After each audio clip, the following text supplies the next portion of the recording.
There is little doubt that the crowd tonight will exceed capacity. Capacity being $90,000. 90,000 fans, beg your pardon, as Alabama comes to town to take on the Florida Gators. There's nothing quite like the SEC on CBS, especially in prime time.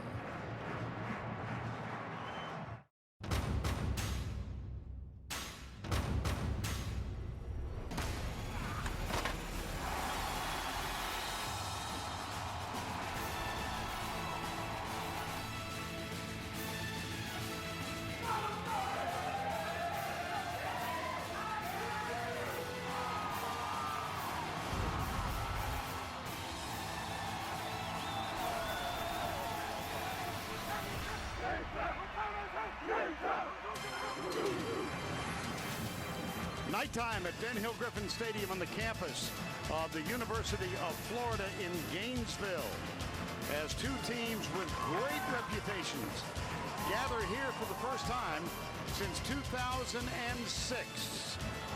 We welcome you to the Home Depot SEC on CBS. Tonight, the Alabama Crimson Tide against the Gators of Florida. Good evening, everybody. Vern Lundquist along with Gary Danielson. I've got my dollars and my fans straightened out. We often look for analogies to give you an idea of what we expect. And tonight, Gary, I think this is a heavyweight battle. You know, Vern, it doesn't seem fair. What do I got, 1 minute to talk about all these matchups? Well, let's pick the key ones, okay? Because I think it's going to start with the running backs in this football game. Either the speed of Demps and Rainey are going to penetrate that Alabama defense, or Eddie Lacy and Trent Richardson are going to provide the power for Alabama, because that's the offense. That's where both coaches want to go with the game, which means the linebackers have to come through, and I think it's the next best matchup on the field. Jelani Jenkins and Jonathan Bostic are real, but Courtney Upshaw and Dante Hightower, they have proven it. And let's look at Hightower.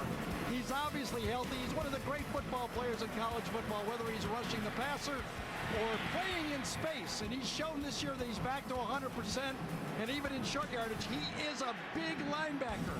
Can he catch the little guys for Florida? I mean, it's a fascinating matchup. Well, it's intriguing too, Gary, in this respect, for two teams with these great reputations, relatively unknown quarterbacks. Well, yes. I mean, you always want to force the game to a quarterback, but in this case, it's even more important. Neither McCarron nor Brantley has produced that fourth quarter magic when they had to win a game in the SEC. And you know, both of these coaches at that fourth quarter will look to their quarterbacks and say, all right, we got you this far. I know the other guy. He's a good coach. You got to get me over the line. About an hour ago, the handshake at midfield. It's the mentor and the student, Saban and Muschamp, back right after this. The Home Depot SEC on CBS is sponsored by Red Lobster, Allstate, the Home Depot, and by Bud Light.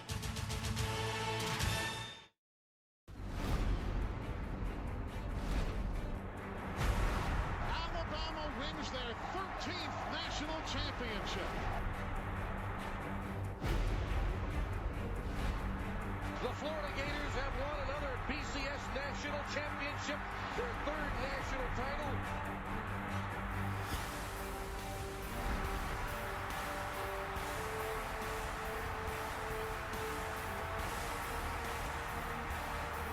Touchdown!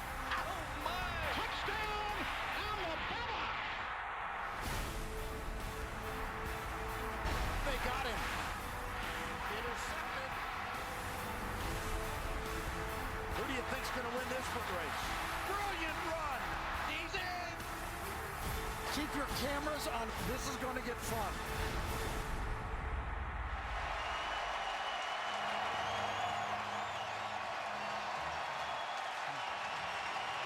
At one end zone, the homestanding Gators of Florida.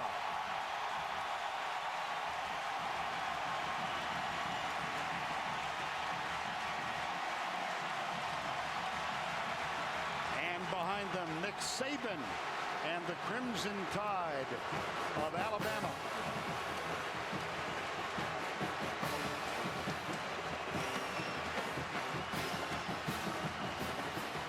Nick Saban, as a head coach, making his 4th visit here. 3 times as the head coach at LSU. He is 2-1. And over the series meeting, the Alabama Crimson Tide in Gainesville have won 7 and lost only 2 to the Florida Gators. Let's go down to Tracy with Nick Saban. Thanks a lot, Vern. Coach, it is intense in here. It is hostile. It's the first time your team has been to the Swamp. A.J. McCarron, his first SEC road start. What did you tell him before he took the field? He'll do fine. We just got to manage the noise. We got to play through, a lot of this emotion and energy, but the best way to do that is to execute. So we just need to execute. Every guy's got to do his job. That's what they got to stay focused on. Florida will ride Chris Rainey and Jeff Demps. How do you handle their speed? Well, we got to keep good leverage on them. We got to do a good job on the perimeter, and we'll see what personnel groups they play. See if we can play nickel against them. Thanks a lot, Vern. All right, Tracy, thank you. Perfect night in Florida. 65 degrees, how about that? 50%. Winds out of north-northwest at 6 miles per hour. It's, Vern, I can tell you from playing quarter, it's one of those nights where the football just fits in your hand. It's a perfect night for throwing the football. Let's see if either side wants to do it. Yes. Because both have relied more on the run and outstanding defenses for both units. Although, as you've told me many, many times, now it starts to count. Yes. Stats up to this point. And here's what else I think. I think this is the first game, because of injuries. Tennessee lost Hunter. Arkansas lost a couple of key players. This is the first game that legitimately Alabama or Florida could lose. Obviously, one will lose, but until this game, they couldn't lose.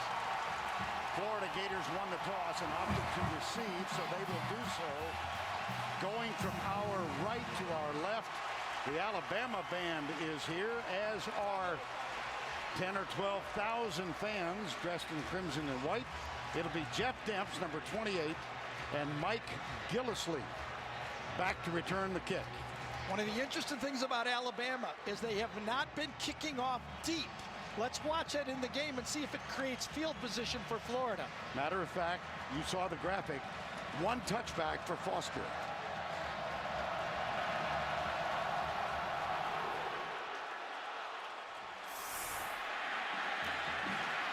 Jeff Demps, he of the world-class speed. He tries to get around the corner, chased and just touched. Flag is down. Yeah, Alabama was offsides. I'm sure they're going to take the play.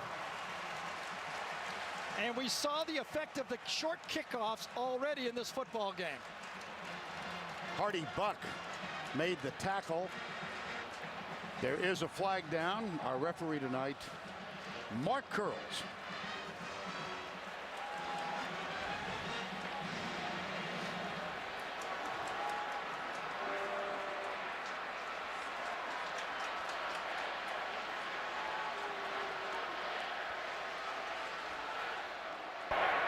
There are 2 fouls on the play. Offside, kicking team. Personal foul, number 13, receiving team. Those penalties offset, free kick. Wow, big play for Alabama. Sure was. Let's take a look, first of all, at the offside.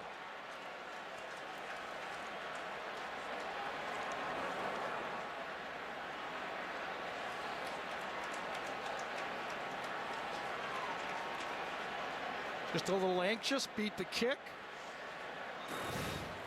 And then a personal foul during the return. They offset. We'll do it again. And it was called on number 13, D. Finley, backup linebacker, who earlier this season, there he is, sat out a game because of an on-campus infraction with the presiding officer. This one he had an on-field infraction. Yep. That's a big change up here. Wonder if there'll be any different strategy by Alabama here.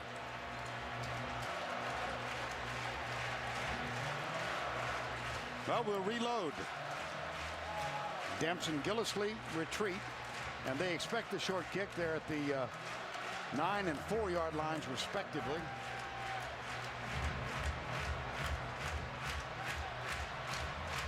Few men faster in college football than number 28, Jeff Demps. Few men faster in all of America than number 28. He ran a 100-meter 9.96 at the NCAA's Wind Aided. Well, Demps is clearly on the left side. Don't you want to try to kick this to the Gillislee away from Demps? I would think. And they do. Yes, indeed. Oh, so Demps goes over and lets it bounce. Oh, my goodness. That's going to come out to the 40 anyway. A little too careful. Again, a result of not being able to get that ball into the end zone with deep kickoffs.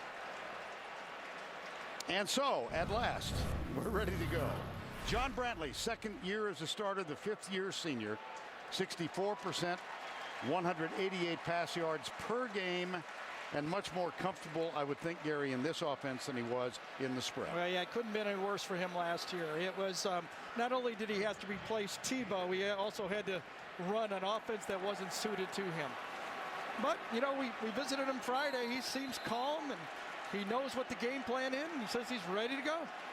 Trey Burton, number 8, referred to by Nick Saban as a hybrid player. He plays any of 5 positions. He is on the field to open the game. And it's Rainey and Burton in the backfield, and Brantley will go from the spread. Whoops. We just can't get this thing started. Been a lot of mistakes here early, hasn't it? Still first down. All right, let's introduce you to the Gator offense presented by Chick-fil-A. Mixon, Wenger, Harrison, Jalapeno, and Chaz Green, the right tackle. It's Frankie Hammond, Demps, and Rainey in the backfield. The 2 speedsters, Reed and Deontay Thompson. Reed back after missing 2.5 games with a hamstring injury. First down, 15. Brantley looks straight down the left side, and he's got a man open. It's caught. Andre DeBose. Touchdown. Well, now that's a way to get it started.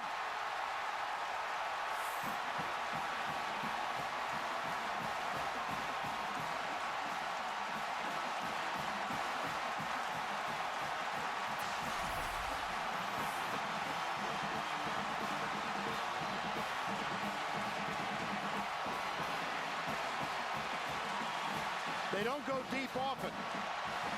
Well, the matchup is what Nick Saban likes. He puts his corners in bump and run and says, throw it at him. Caleb Sturgis, an electrifying beginning to this ball game. You know what was interesting? Even after the penalty, Charlie Weiss did not come out of that play. That was the same play they were going to run on 1st and 10. DeBose beats him right off the line of scrimmage, and Kirkpatrick, maybe their best corner so far this season, gets beat by a perfectly thrown ball. 65-yard touchdown. Gators up by 7.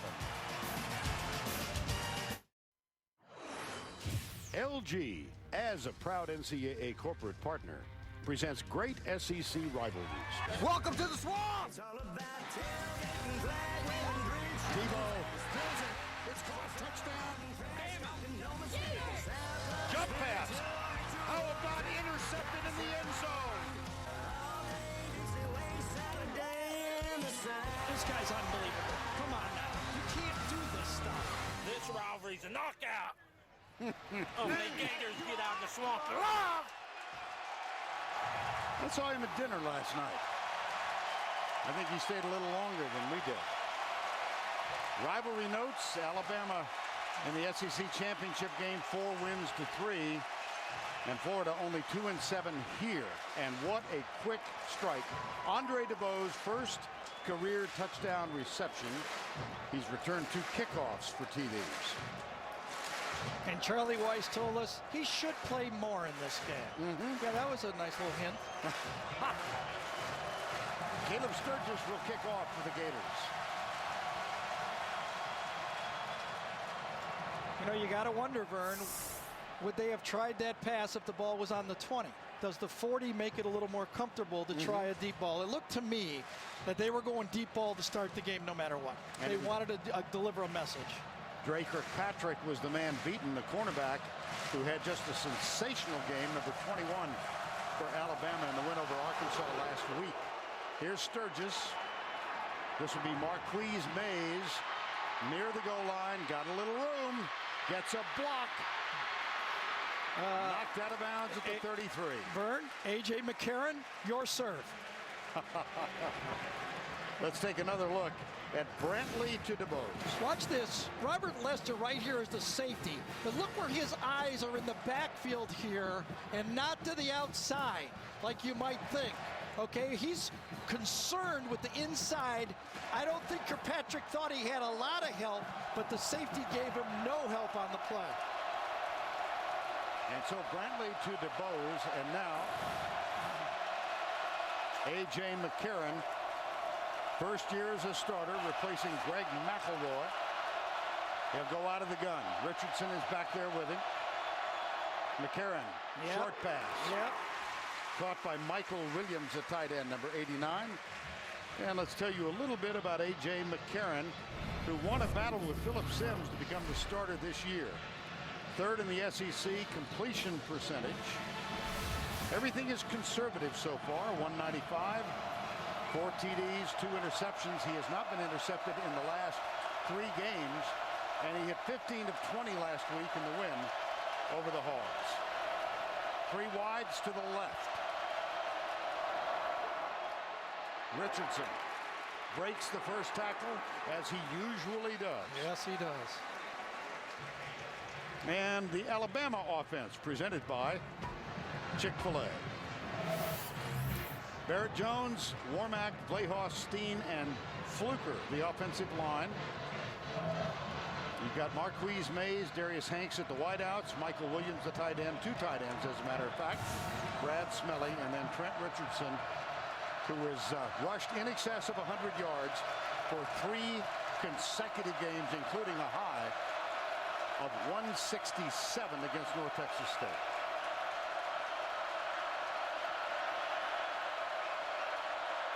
Florida sends 4. Ball is hit, delivered late. The quarterback was. The pass is complete at the 49 to Michael Williams. And let's take a look at this Florida Gator defense. Easley, Howard, and Floyd up front.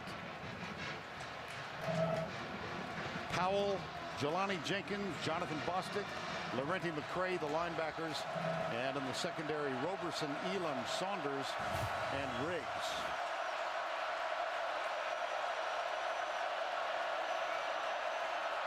Chris Underwood is the tight end in motion. Richardson gets a little wiggle room and a nifty run. We did get word just before the game that Deontay Saunders was not be playing in this football game. It is not an injury, we were told, correct, Vern? Right, and no reason given. So Saunders, I think it's Josh Shaw. It is Josh Shaw, number 9, who is in at a safety now for the Gators. 1st and 10. Richardson around the corner, down the sidelines, and that's going to be close at the 35 for another first down. Number 5, Marcus Roberson, number 5, made the stop. Well, one of the things that Trent Richardson does so well is not only does he get the ball with power, but what he does, what he calls presses the hole. And when you look at him, this is a man. Whether you take him on high or take him on low, you got all you can handle. 2nd and 1.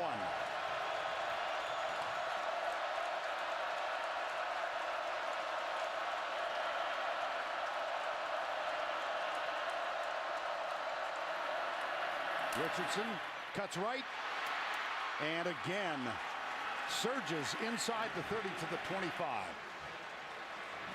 Anthony Steen, number 61, appeared to be leading the way. I tell you, he hit a bomb one way, and Alabama says, okay, you got the speed, we got the power. This time we come inside, Chris Underwood, number 87, comes off the H-back and really cleans it up on a wham-type block. Well blocked, well-designed play. That's Kevin Norwood, who was late getting into position. Now McCarron with the change. Norwood wearing number 83. 2 wides right, 1 left. McCarron drills it. Caught at the 18-yard line by Kenny Bell, number 7. Bell is one of the speedsters on this team. Jim McElwain, the offensive coordinator, told us last week prior to the Arkansas win, we need a lot out of Kenny Bell and DeAndrew White, who wears number 2. They're the 2 speed guys at the wideouts. Alabama, very interesting starting this game, Vern. 3 passes thrown, all on first down. And then you give it to Richardson, and he moves the pile to the south. That should be good for another first down. William Green, number 96. Not often a starter, but always an integral part of this Gator defensive line, makes the stop. Now we talk about A.J. McCarron, and he's in a big ball game, but remember, to win this spot on this Alabama team, he had to fight against a good defense every day in spring and all fall, and then he had that big game, 100,000 at Penn State. That's no layup. And Alabama won that one 27-11 as part of their unblemished 4-0 record. Out of the spread. McCarron has time. Hampered. Oh, there's a belt in the back. Marquise Mays was in the neighborhood of the pass.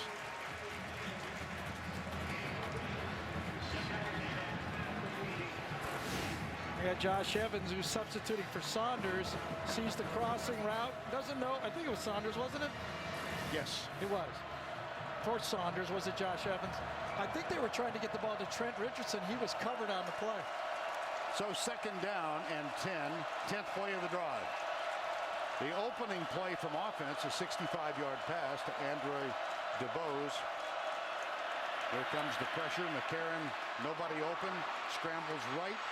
Looks for, he's got a man in the end zone now. Caught. No, he dropped it. My gosh.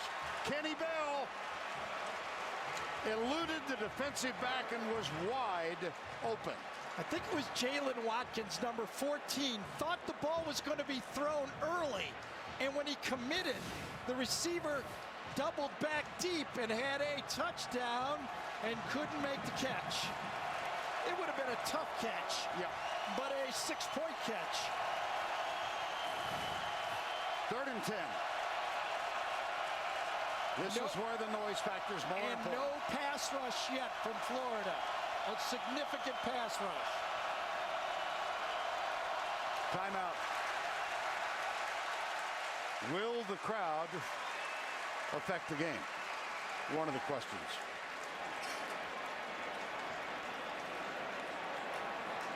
So time called with 9:56 to go in the opening quarter. We'll be right back.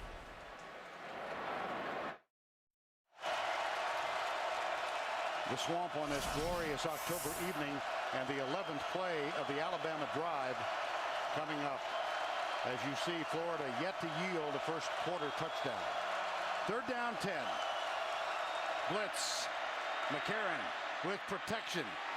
Hanks, the intended receiver. No flag. Darius Hanks was there. So was Cody Riggs, number 31, and the field goal unit will come on. It was a very nice answer, though, by this Alabama offense. An 11-play drive. They proved they could throw the ball and run the ball. Now, I think it's going to be a big part of this game, Vern. Field goals. You have to make these count. Points are precious. Carson Tinker on to snap it. McCarron will hold it, and Jeremy Shelley will kick it. And he does, and it's now 7-3.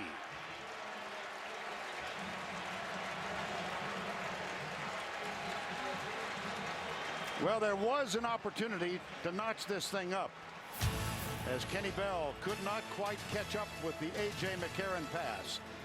Crimson Tide settles for 3.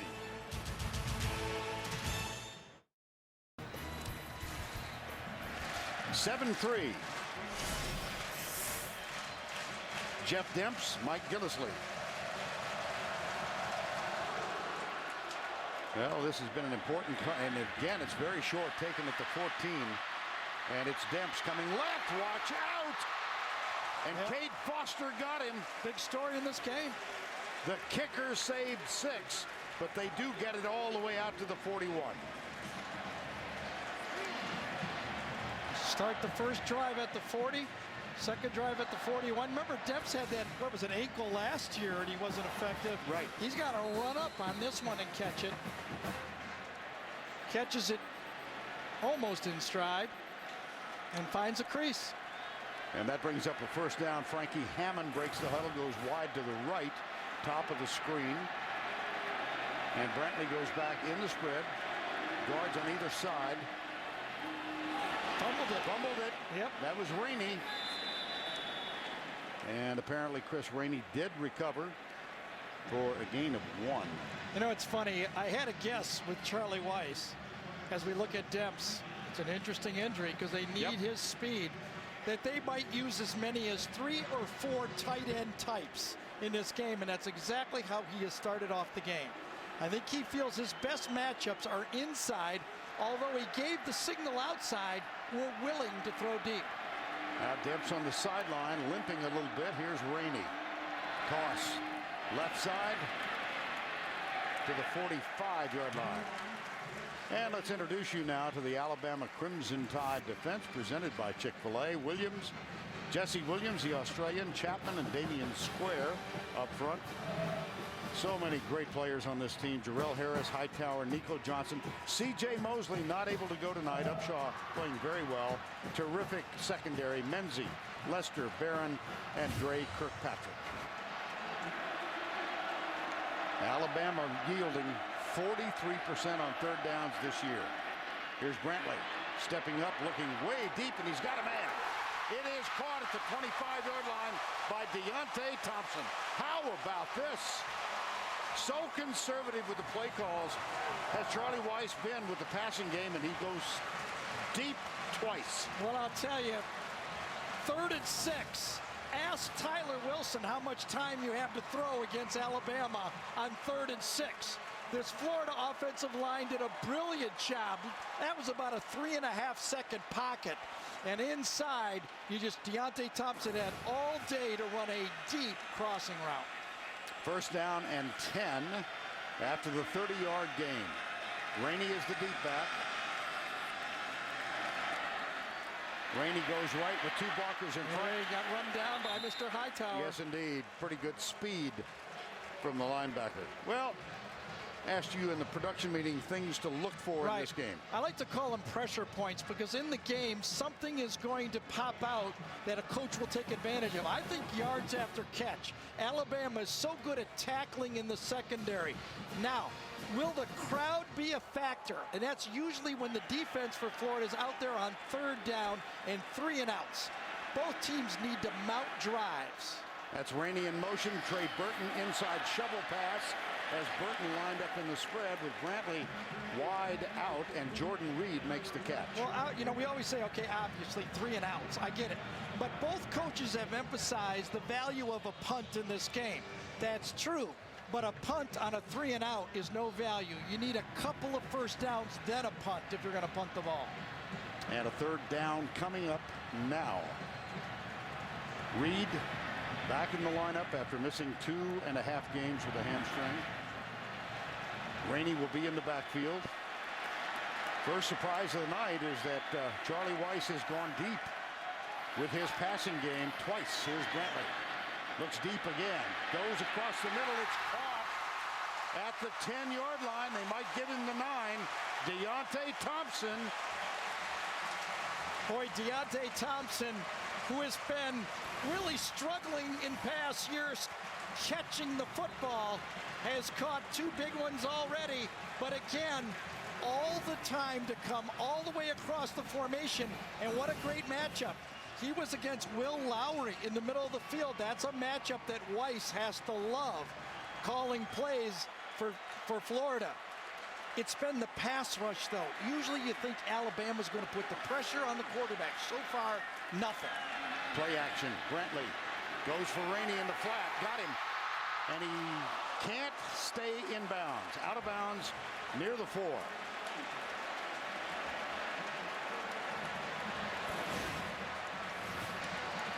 Fake it to Rainey. Now watch, Brantley will look downfield. Nothing there. Time clock says I got to get rid of it. He gets rid of it and leads Rainey a bit out of bounds, but still a good completion. Yeah, as agile as he is. One thing I can almost bet on, we were not going to see a jump pass here. It happened on the first drive in this battle last year, and Trey Burton threw an interception to Nico Johnson. I think you're right. Brantley, fade, got him. He looks back for assurance. Andre DeBose. How about that?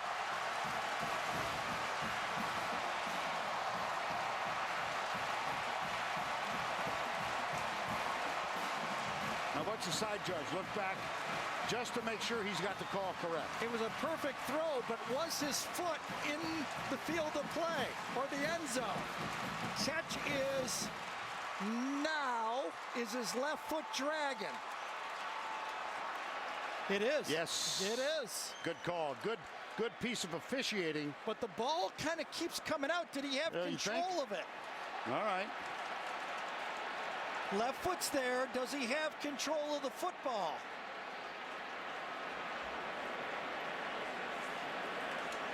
Another look here. Bobby Morrow is the side judge who made the call. He looked back for help. Clearly his toes down. Yep. That's not the problem. Now let's see if he controls the football. He has it there. It's called a touchdown. He's bobbling it. Does he ever have control of it? He bobbles it again. I think they may reverse this. I think you're right. Replay official is Gerald Hodges. The ball moves in his hand after his toe touches here. You know, it's all in the eye of the beholder, but if it was me, I think I'd reverse this. It was a perfect throw. He went after Kirkpatrick again. The foot is definitely down. It's a matter of did he bobble the ball. Yeah. And remember also, it is second down. They're going to get, if Florida, it is reversed. It will be third down.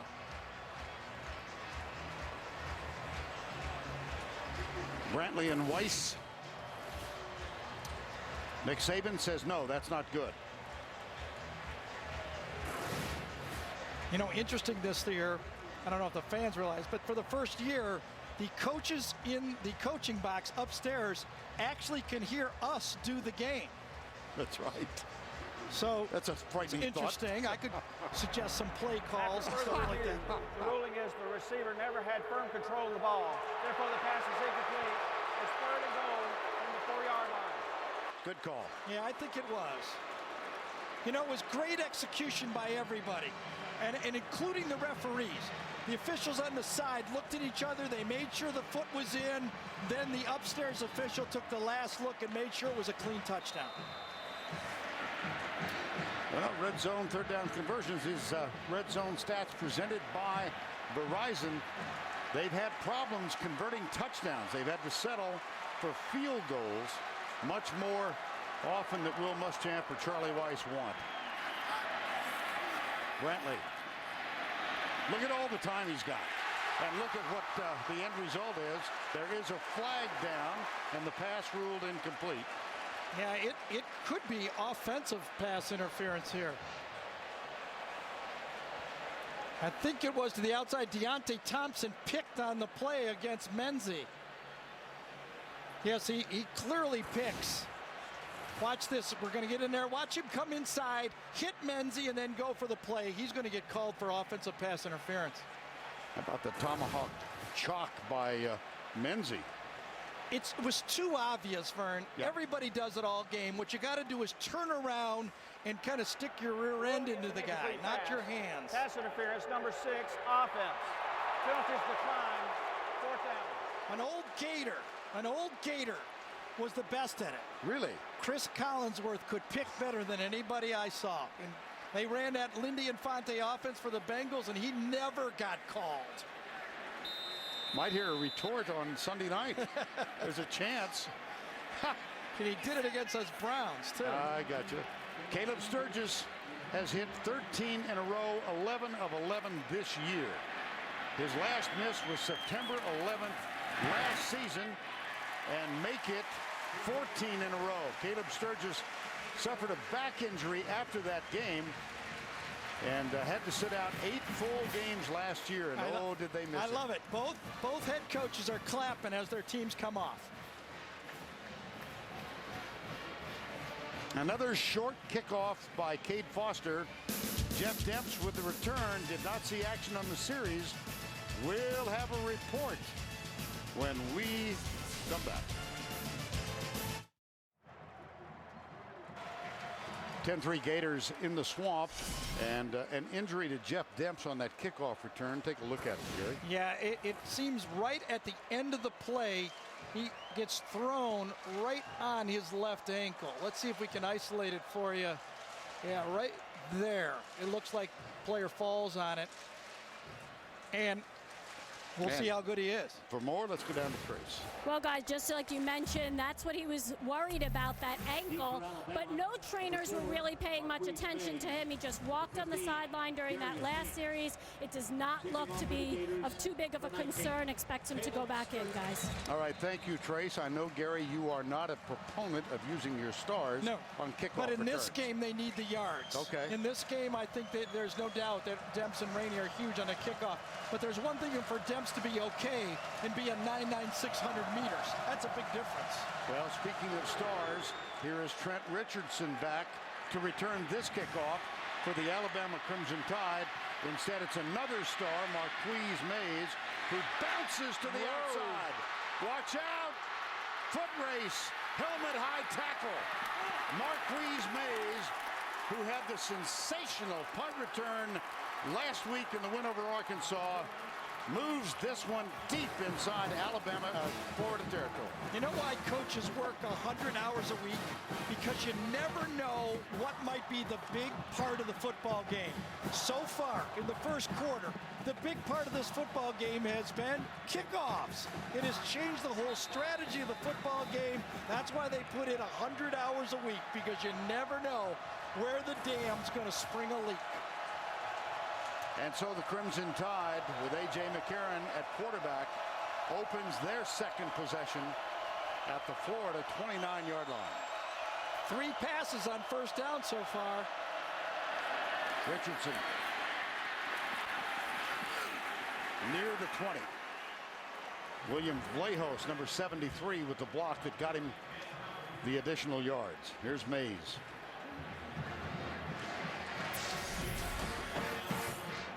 Second and 1. Florida should be very conservative here, almost concede the first down. You don't want a trick play here. 2-man wide right. Brad Smelly loads up at tight end just off the line of scrimmage. Draw play. That'll be a first down near the 16-yard line. May give him the 15. Well, you know, Alabama's given up, 32 points all year, 10 points in the last 2 drives.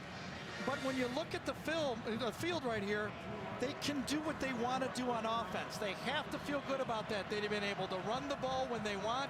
They're getting between the tackles, and Richardson is Richardson, and McCarron does not look like he has any stage fright.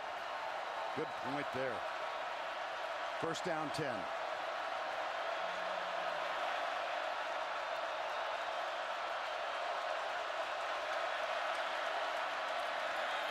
Richardson, this time hit and driven sideways. Jay Howard, number 6, was the initial man to make the contact. How about Alabama's effort inside the red zone? Not good either.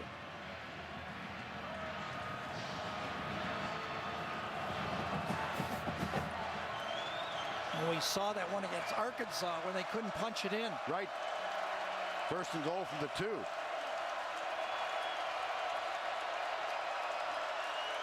Second down.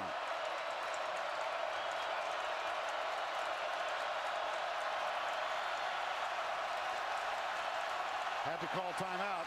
Number 2, pressure points. I do think a very smart timeout, though. No mistakes because of crowd noise early in this game. 3 minutes and 4 seconds to go first.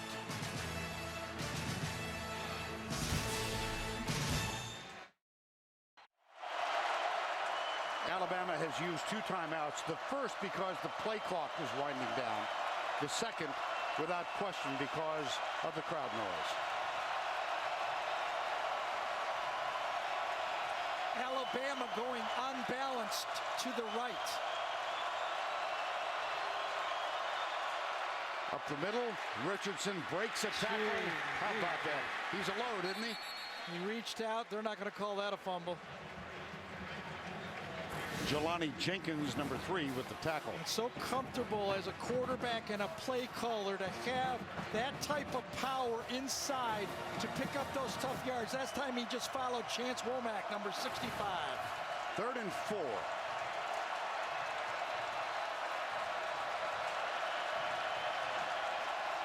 DeAndrew White splits wide to the left. Marquise Mays and Darius Hanks. Now this is Hanks in motion. Mays to the right side, Florida blitzing.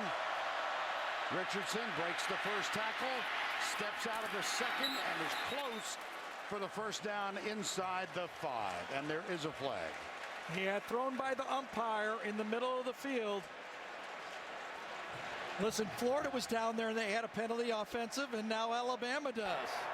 Holding number 73, offense. Taking out penalty from the previous spot. Still 3rd down. William Vlahos, the center. See if we can find Vlahos. I think that's him with the ball, if I know my football. Or was he one off? I was one off. How about that? Couldn't see it. Kind of happened out of the play right there. And they never did signal first down, but I believe Richardson had a 1st and goal. It's 3rd and 14 at the 19 now. Mays to the left.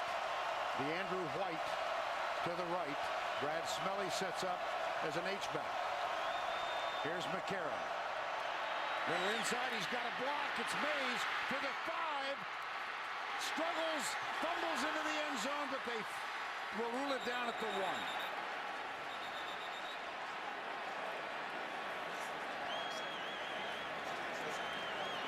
Well, Vlahos made amends. Number 73. Well, they find ways to get the ball to Marquise Mays. This time on a wide receiver screen. He almost runs into Womack and then creases inside. You know, Vern, the coaches even for Alabama undersell their wide receivers. I think they do it on purpose. They don't want us talking about it. 18 to the 1, 18 yards, and it's going to be 1st and goal. Flag down. Thrown in the offensive backfield. Illegal substitution. 12 players broke the huddle. 5-yard penalty, still 1st down. Jalston Fowler, number 45, I believe, is the man guilty of the penalty. You know, I have noticed that as tough as the crowd is on the offense, on 3rd down in the secondary for Florida, they're having trouble communicating in the back 7.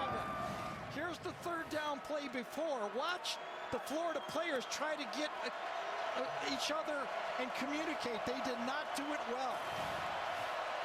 1st and goal. Again, here it is again. That was Matt Elam who was jumping up and down. McCarron tipped and incomplete. Matt Elam with the defensive job. And he's running right over now to say, you got to look at me. Elam's going right across the formation and he's talking to Marcus Roberson.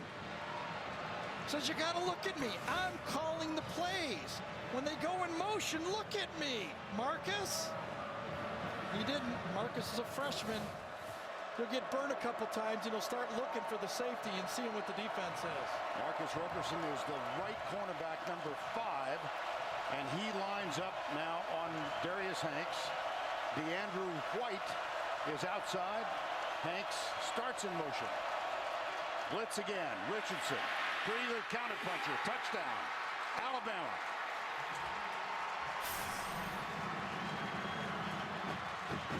What a weapon. They have a lot of weapons, don't they?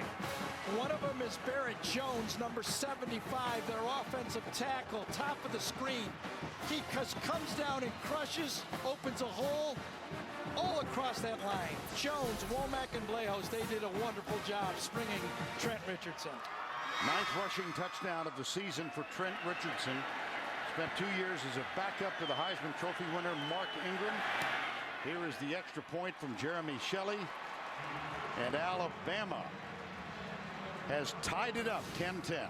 Watch Barrett Jones, their All-American tackle right here, how he does it. He goes right behind number 15 right there, okay? Watch how he comes inside, takes the blocking, and gets his bottom in the hole and turns it around. Beautiful job by Barrett Jones. Well, we thought we might have something stewing here in the swamp. So far, we do. Barrett Jones, number 75, leader of this offensive line. And Trent Richardson, number 3, leader of the backfield. Richardson and Marcus Lattimore now with 29 touchdowns each. And Richardson, by the way, from Escambia High School in Pensacola, which is the alma mater of Emmitt Smith. Wow. That's one they missed. Yeah. For the Gators. Right. It's a big recruiting. Foster's been very short with every kickoff, and he is again, this one taken at the 9. It's Solomon Patton. And he is knocked down with good field position again out near the 27. Wednesday, the new Survivor is better than ever. Coach and Ozzie are fierce competitors, but will a nerd defeat them? Just wait until you see what happens next. New Survivor Wednesday, only CBS. Well, that was a big miss there for Florida. No Demps on that kickoff. He wasn't even out there. First 4 games, you saw the graphic. Allowed 10 points and 10 tonight. First down and 10. Demps is on the field now, number 28. When is Charlie going to go to the screen game? You know he has it. The screen draw. There's a screen draw, boy. Yep. Fumble. They're calling it down again.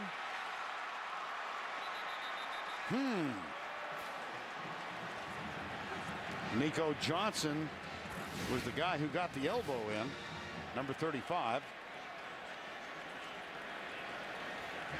Yep. Knees were down. Yep, they sure were. And that's the spot that C.J. Mosley also plays. Nick Saban told us that that's a key loss. In this type of game against speed, he would have liked to have C.J. Mosley, but so far Johnson doing the job. C.J. Mosley out with a dislocated elbow sustained last week. In the win, here's Brantley left There's the side. screen Chris game. Rainey, yes it is. Oh, they're there. Oh my goodness. Oh, yeah. Mark Barron, number 4. With the tackle. Well, that was an entertaining first quarter, wasn't it? Kind of. We've reached the end of one in the swamp. 10-10. Gators and Crimson Tide will return to Ben Hill Griffin Stadium after this message and this word from your local station.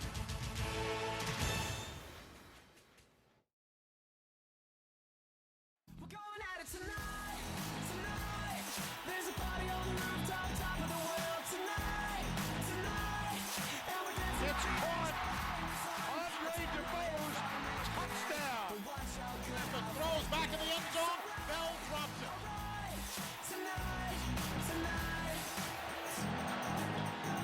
Welcome back to the swamp in Gainesville, Florida, as we begin quarter number 2. Florida and Alabama tied at 10. Vern Lundquist, Gary Danielson, along with Tracy Wolfson on a Saturday night. 3rd down 7. Blitz coming from the corner. Brantley with time. Crossing pattern. First down plus. All the way to the 50. And out of bounds, Andre DuBose, who is having a very big night. Alabama blitzed, picked up the blitz by Florida. You see Mark Barron and the corner come. You have time to throw the ball, and there's those yards after catch. If you're going to zone blitz, there's plenty of space out there. The zone blitz is tricky, but if you block it, there's tons of grass. Well, the ball is spotted just inside the 48-yard line. That's a gain of 25, and it's the 4th pass reception in excess of 20 yards tonight. 10-10 ball game. And the Gators, with a first down 10, they get the 43-yard line. And they've got to reset the play clock now. Set the game clock to 25 seconds. When you do a good job picking up the blitz, and this time it was number 11, Jordan Reed, comes back, and he's the one downfield that got the block. And the ball at the 43, Rainey out of the backfield. Courtney Upshaw knifes through and makes the stop. So a fine defensive play by a fellow, the defensive coordinator, Kirby Smart. Smart said is playing as well as anybody on this Alabama defense. You know, I think Nick Saban said it best. Florida has to handle the surge. Alabama has to handle the surge early in this game. There was a touchdown, but they handled it. Right. They handled it doing what they do, running the ball, playing tough football, and their quarterback came through just enough on those throws to keep them honest. Well, that was interesting. Chris Rainey never moved. Yeah, it was a missed snap, a mistimed snap there.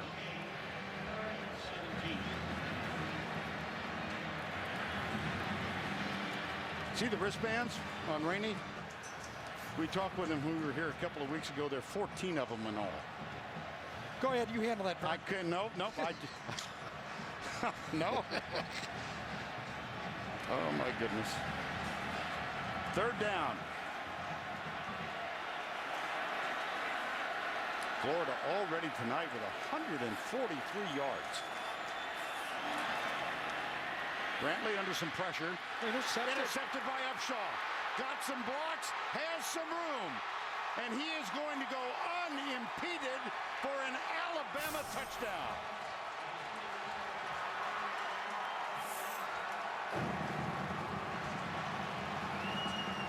How do you do?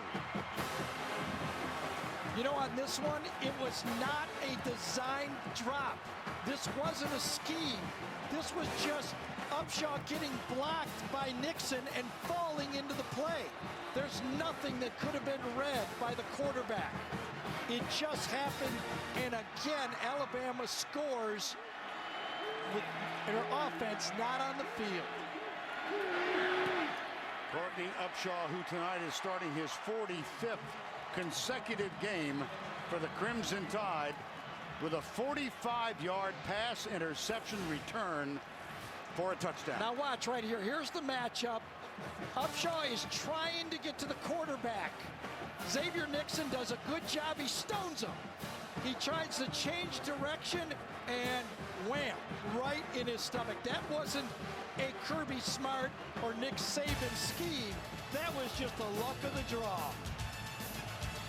Upshaw takes advantage of it. Crimson Tide first lead tonight.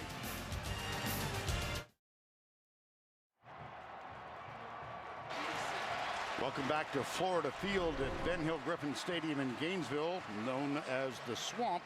Aerial coverage of the SEC on CBS Sports, provided by Southwest Airlines. Courtney Upshaw, first career interception, first career touchdown. And on the left, John Brantley, his 3rd interception of the year, this time a pick 6. Part of playing quarterback, now you just got to buckle it up and show that you're the quarterback that the staff believes you are and your teammates are looking you to be. Solomon Patton is back. Jeff Demps has not returned a kickoff since he suffered a slight ankle injury earlier in the first quarter. Big difference, isn't it? Oh, my goodness. All right, so what happened, right? I mean, 3rd and 17.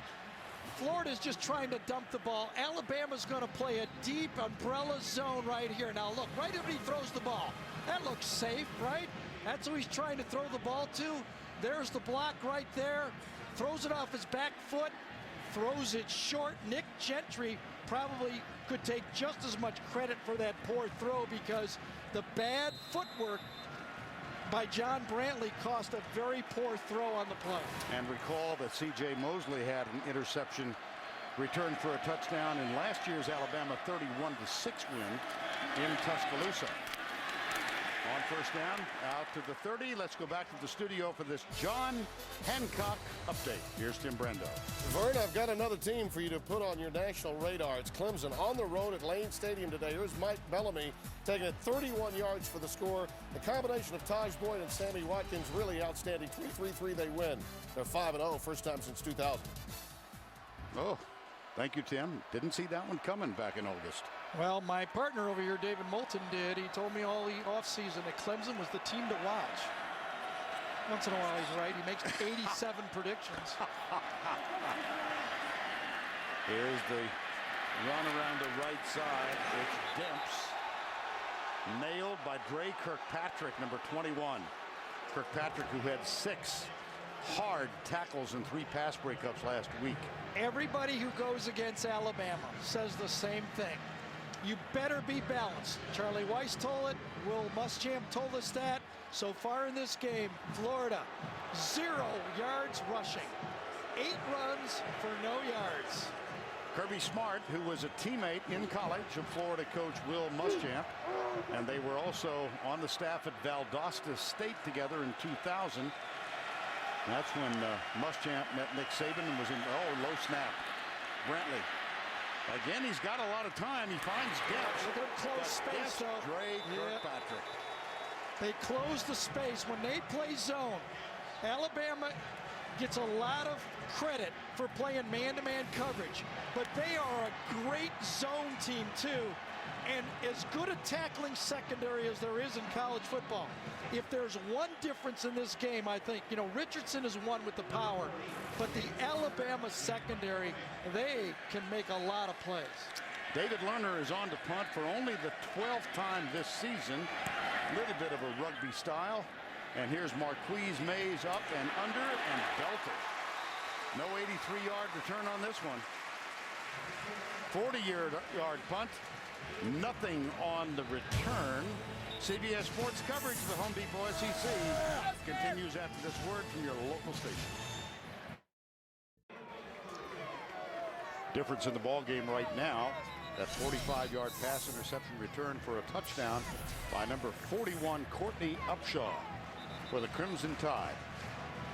And now after the punt, Alabama opens with the ball at the 26. Give me your assessment of... Well, Florida has to stop the run. I mean, they have to stop the run.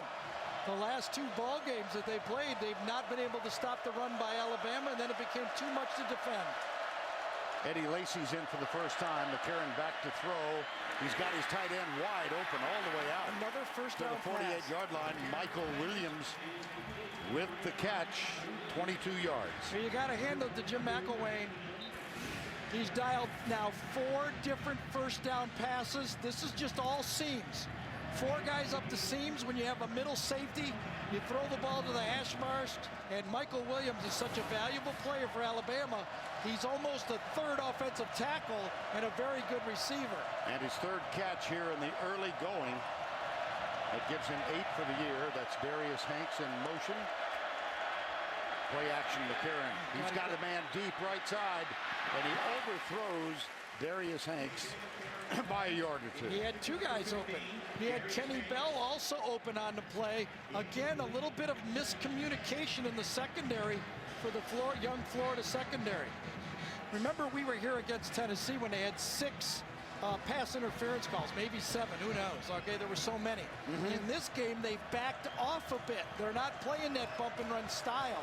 They're not getting called for the penalties, but so far McCarron has been able to pick his throws pretty easily. See Ronald Powell, who plays the buck linebacker defensive end. He's in a rush position to the left, and he does run, but up the middle, Eddie Lacy. Those 2 championship teams by Florida, when they took it all the way, Tebow got all the credit. Obviously, he deserved a lot of credit. But it was the rush defense by Florida that really made their defense did not allow people to run the ball between the tackles. 3rd and 2. 9:51 to go, first half. In the title game, Alabama ran the ball 5th SEC title game against Florida. They ran the ball 53 times.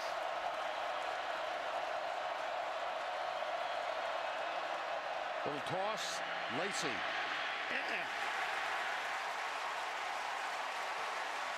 Jelani Jenkins, number 3, with the big stop. And that's one of the names we have not heard tonight too much. A little bit of Bostic, but not much Jelani Jenkins. He was all over the field against Tennessee, and on that one you showed the speed that you watch when you watch some tape. Cody Mandel is on to punt for the first time tonight. Chris Rainey is at the 10. See what Alabama chooses to do with this.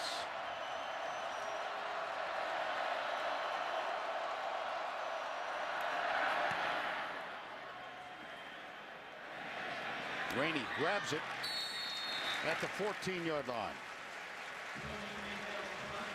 Effective 34-yard punt, nothing on the return. Nick Saban likes what he's seen so far. His team leads by 7.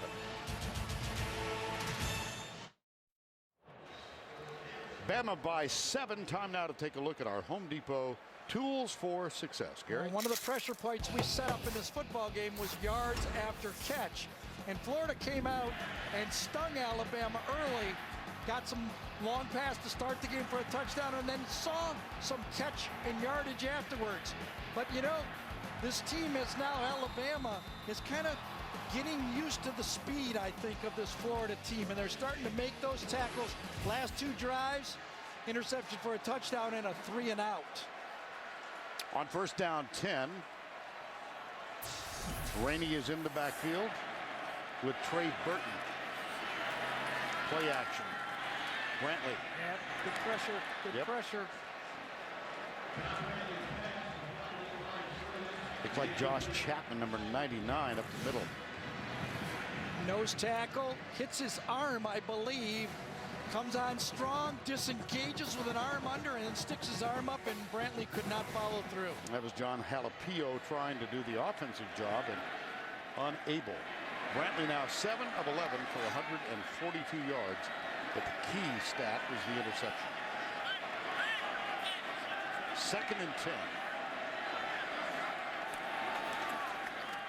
Pressure from the corner, missed tackle, but then they got to Rainey. Damian Square. Let's go back to New York. Once again, here's Tim. Vern, I talked earlier this week with Brian Kelly, the Notre Dame coach, and he told me he thinks his running game is about to catch stride. Well, look out. Sierra Wood, a career-high 55-yard run. He has 8 carries, 102 yards. It's now 21-0 Irish over Purdue. Back to you. Goodness. 3rd down, 11 here. Dempson Rainey, not a factor whatsoever so far in the first half of this game. Combined 7 carries for -1 yard. 3rd down, 11. 4-man rush. Brantley up. Delivered across the middle. Ball nice is play. incomplete. Will Lowry that time timed it up beautifully.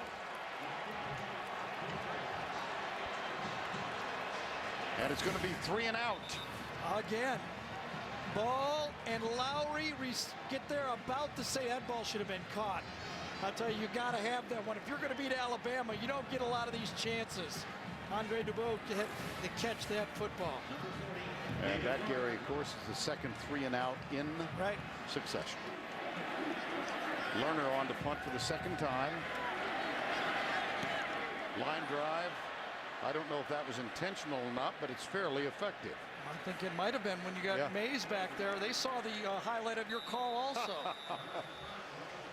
Nice one. Yes, indeed. David Lerner learned this summer that he's battling Crohn's disease and combating it very well. Time call.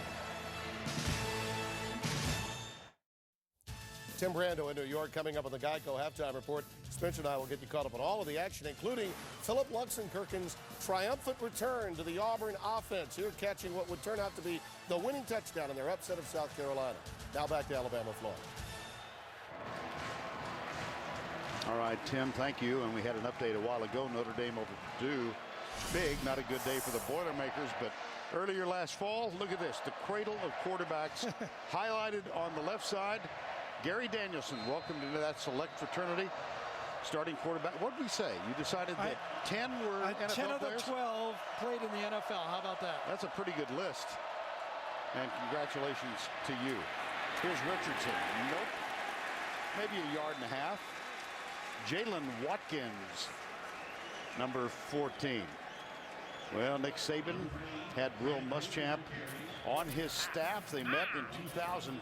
Who were the assistant coaches on Saban's LSU National Championship staff that are now head coaches? We might have given you one.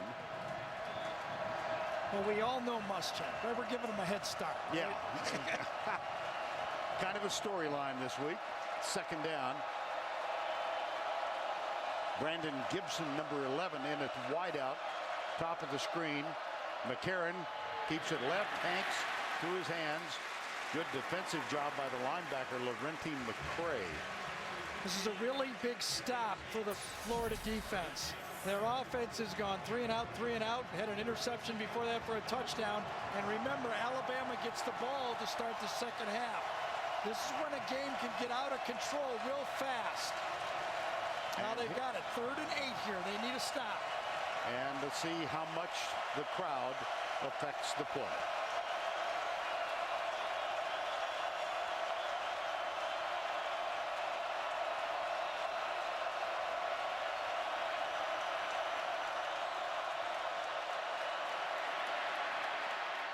Not much.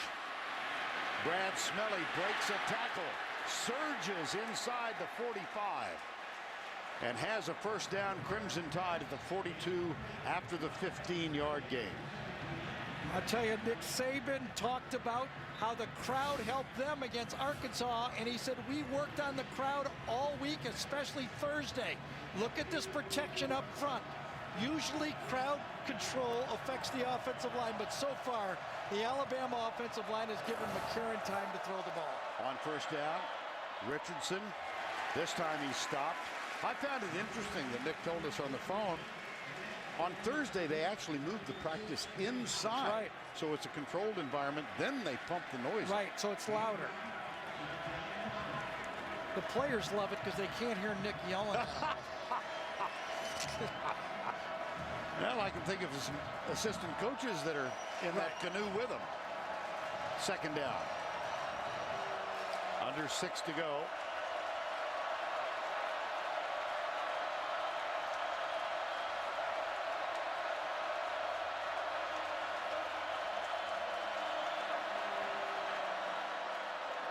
Richardson comes left. Bangs his way to the 32-yard line. That would close for a first down. Chance Warmack, number 65. Ben Hill Griffin Stadium, Florida Field at Ben Hill Griffin Stadium, a.k.a. the Swamp, so nicknamed by Steve Spurrier when he was in the midst of his brilliant 12-year career here. Vern Lundquist, Gary Danielson, Tracy Wolfson with you. The difference in this ball game is a 45-yard pass interception return for a touchdown by defensive linebacker Courtney Upshaw. Florida actually scored on the first play of the game from offense, a 65-yard pass. It's 17-10 right now. McCarron play fake, pressure, goes deep, double coverage, incomplete.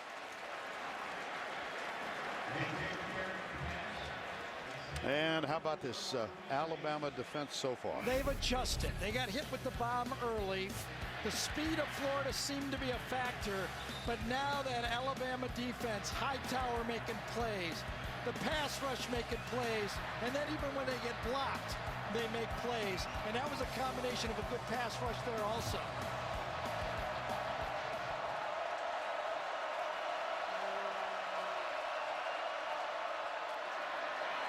Richardson, it'll be third down, and the play's going to be marked down at the 20. He doesn't go down, does he? No, he does not. Nope.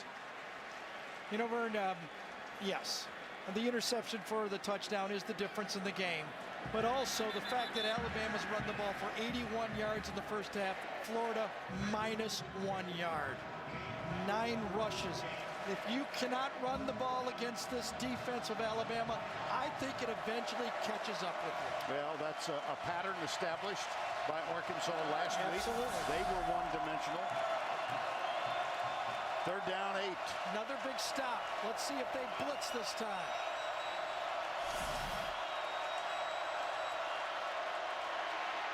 Whoa! Got rid of the ball. Here's Richardson. Looks for a downfield block. There is a flag down, but it's back at the position of the quarterback. Yeah, probably be roughing the passer, wouldn't it?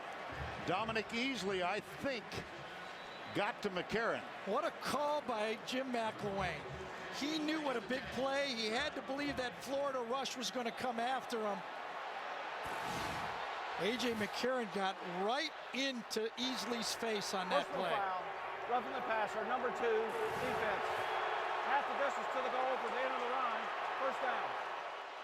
I think what upset A.J. McCarron is Easley drove him into the ground. Muschamp respectfully disagrees. Yeah. It's a quick screen. Watch how quick. Let go in the middle. Easley, well, he shoved him down, and you know what? It looked a bit like McCarron grabbed him and pulled him into him, in a way. I don't know if we have another look at that. No matter what, it was called. And it is a first down and goal. Brad Smelly with the downfield block to help Richardson. Richardson, right side. Oh, boy, somebody took a That's going to be Was that Matt Elam? First No, down. Jonathan Bostic took a wild haymaker swing. The 52 instead of 22. And he swung. Bostic did. After the play was over, personal foul, number 52, defense. Half the distance to the goal, first down. He's very fortunate he doesn't get tossed out of this game. He might have been.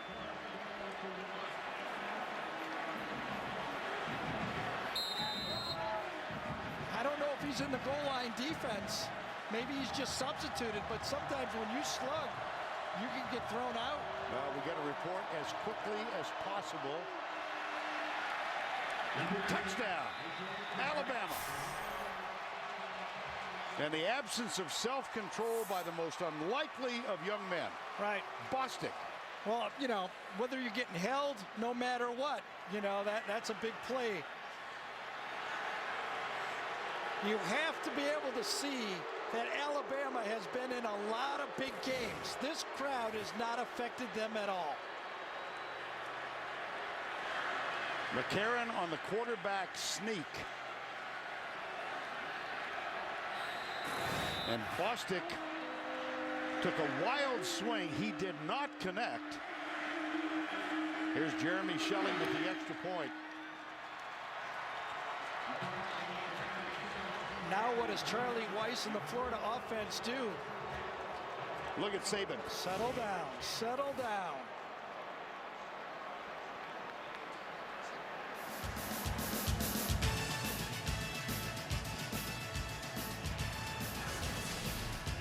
Jonathan Bostic on the bench for the Gators.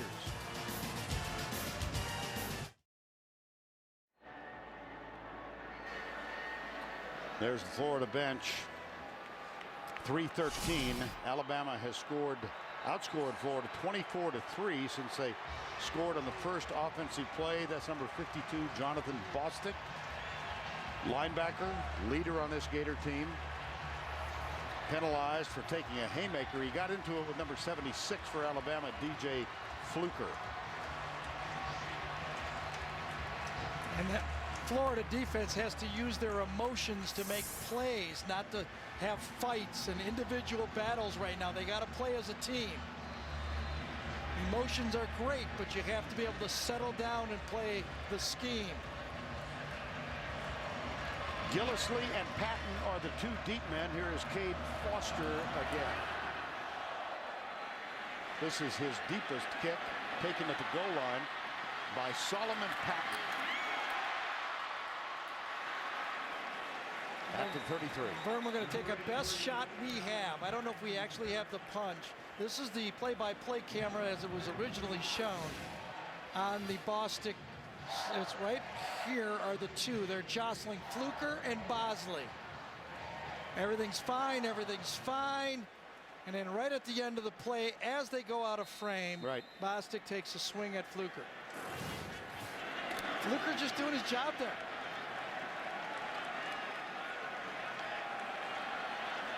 First down, 10. 4 wides for the Gators.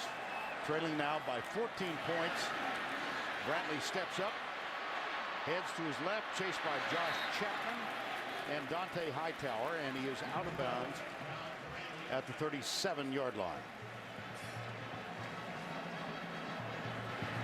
Charlie Weis, offensive coordinator for Florida, has no choice. You have to use the clock. You have to put points on the board. You can't play it safe here. 2nd down 6. Doesn't matter if your quarterback is young, doesn't have a lot of experience. You got to do it. Game on. Brantley across the middle, caught by Jordan Reed, the tight end, number 11. That's a 1st down, Florida. A gain of 10. Jordan Reed was supposed to be a big part of this offense for Florida this year. He struggled with a hamstring injury. He's now, they say, 100%. Former quarterback, used in that role some last year, now full-time tight end. 1st down. Left side, there's Reed, hauled down by Nico Johnson, number 35. See, that's how you have to play defense against these fast crossing routes. Your linebacker lets him catch it, but you play it underneath and you wrap him up. And a gain of 4, 2nd down 6, 2 minutes to go, 1st half. It would behoove the Gators to get something on the board before halftime.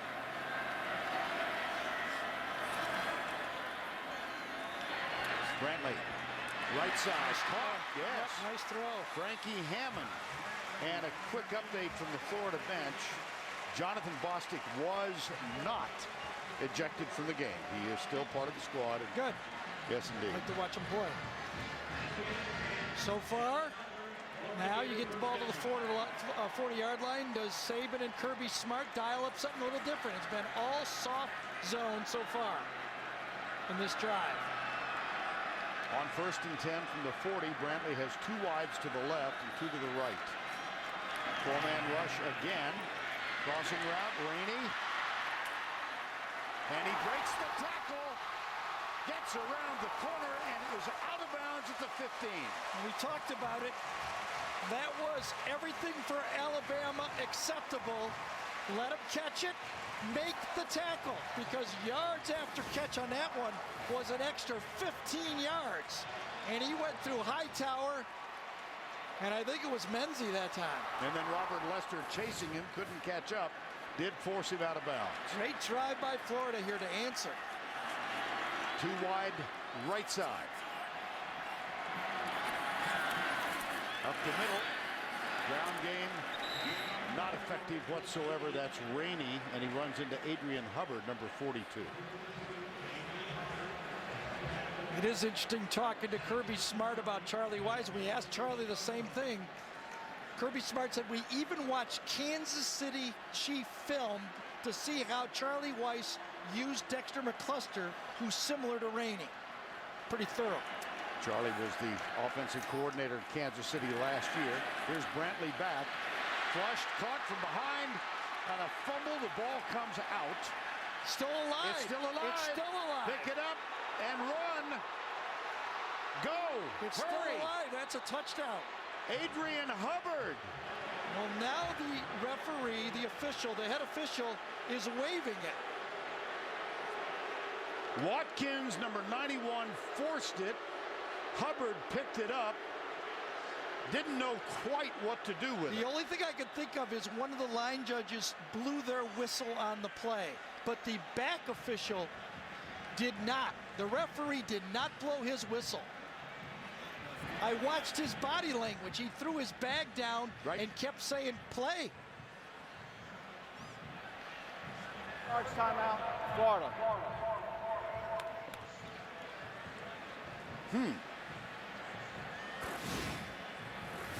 Oh, I'm confused. That didn't answer anything. Is he saying that there was timeout called before the snap? That's the only thing I can think of.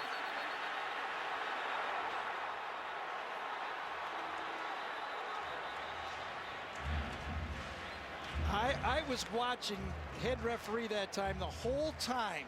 That's a fumble. Yes. He throws his beanbag. Go back just a little bit.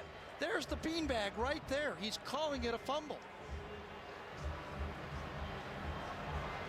And now has so indicated that a timeout Florida was called. Well, what they are saying, I guess, is Brantley got the fumble. That's the only thing I can think of.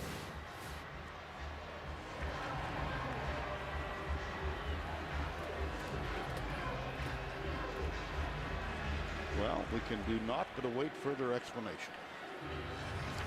Mark Curls is the referee.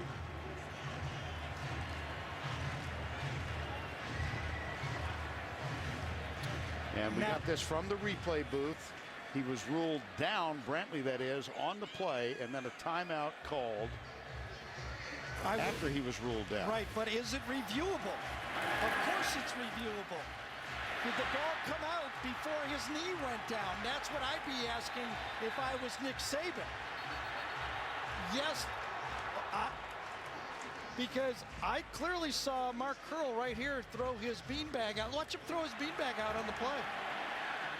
Watch him, watch his reaction. And where was the timeout called? Wow. Well, that's a break for Florida. Let's see if they can cash in. No, they can't. Courtney Upshaw. I'm still confused, I must confess. And Brantley's hurt his knee. He hurt his knee on that play. He's grabbing his right knee. This was Upshaw all the way, number 41. He went right over Wagner, did he? Yes, he did. And John Brantley still down, the redshirt quarterback.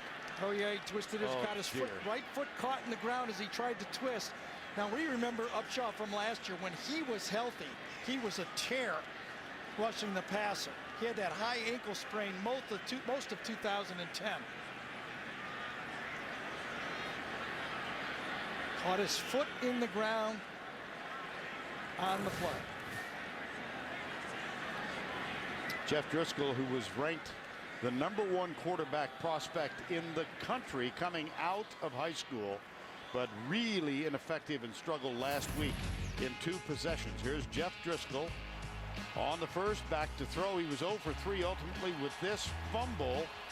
And then shortly after that went deep, found Frankie Hammond. Hammond hit, and the ball picked off by Kentucky. So on 3 plays, a fumble and a pass interception and a very sad sight. John Brantley, knee or ankle, being assisted to the sideline.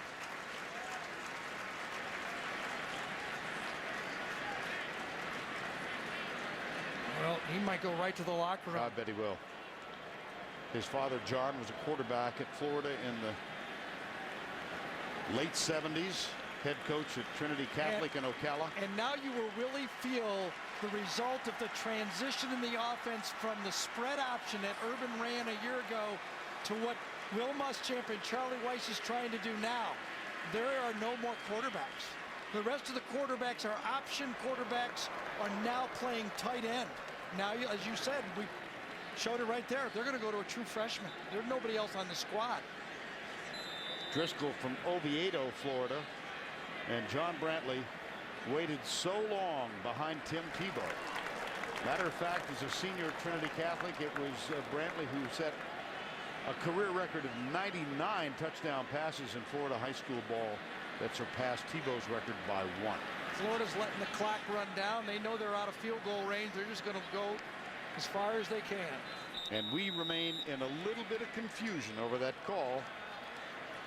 Prior to the last sack of John Brantley, time called.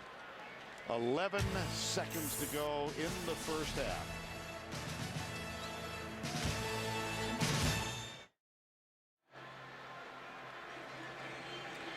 Back at the Swamp in Gainesville coming up, Tim and Spencer, the Geico halftime report. We'll go back to the guys in New York shortly after this field goal attempt. This is Caleb Sturgis from 52. He's hit 12 of 12 this year and 14 straight, including a 51-yarder earlier this year. Timeout by Alabama to freeze it.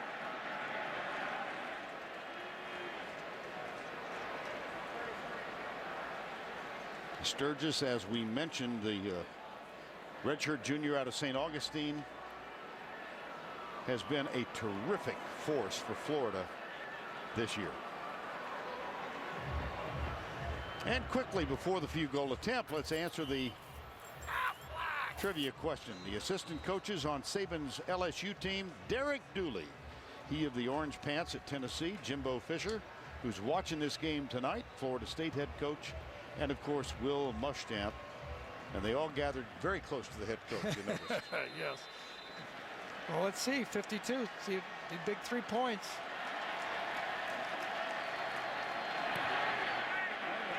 Oh, maybe. Nope. Drifts back outside to the right. And that leaves 5 seconds to go. And Sturgis's string of successfully attempted field goals comes to an end. You know, that was a well hit, though, wasn't it? Yes. That could have been good if he'd have got it straightened out. It kind of faded on him. Started out, looked like it was okay, and kind of blew to the right. Did not turn in at all. About 3 feet wide right. I think that was Tracy ducking on that one in the end zone. I think you're right. And so McCarron will take a knee. Very confusing last couple of minutes here at the Swamp. Yeah, but the first half wasn't. Alabama's running game and just plowed it right through him.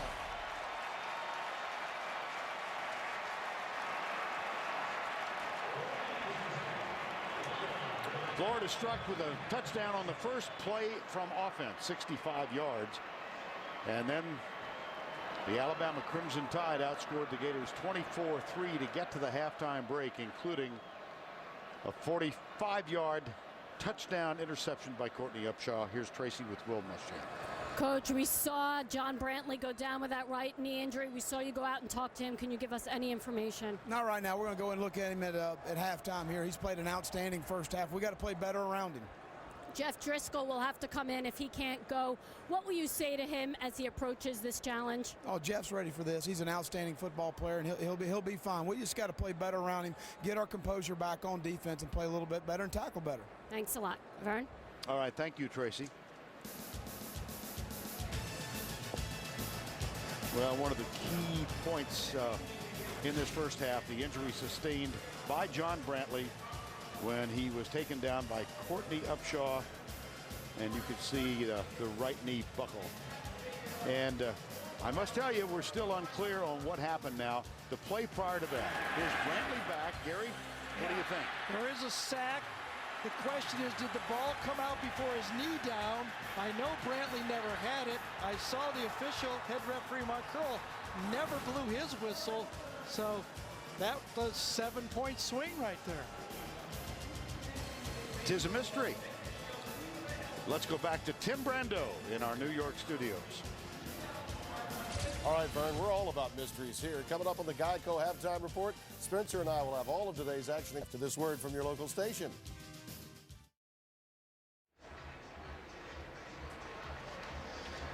Halftime in the Swamp, Alabama 24-10. An injury just before the halftime break to John Brantley. Here's Tracy with more. Well, thanks, Vern. Charlie Weiss telling me just a few minutes ago that John Brantley is out. It looks to be a right leg injury. He was taken on a golf court with crutches, and we can only assume to go get x-rays, guys. All right, thank you. Here's Jeff Driscoll, the true freshman, listed on the depth chart. Trey Burton also, of course, has experience at the quarterback position. Trey Burton last year as a freshman, 6 touchdowns from a variety of positions. But when we were in our meetings, we were told that Trey Burton spends all his times now with the running back coach and tight end coach. He does not attend. Well, I don't know if he doesn't attend, but he spends 95% of his time as a tight end running back. Sturgis approaches. Here is the kick. Marquise Mays from a yard inside the end zone. Back outside to the 22-yard line. And let's see if it's Driscoll who comes off the bench now.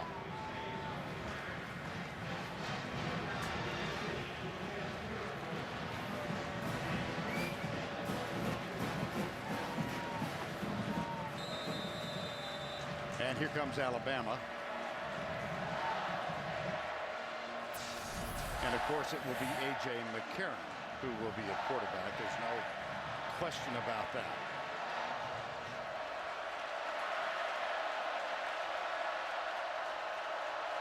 Mays in motion.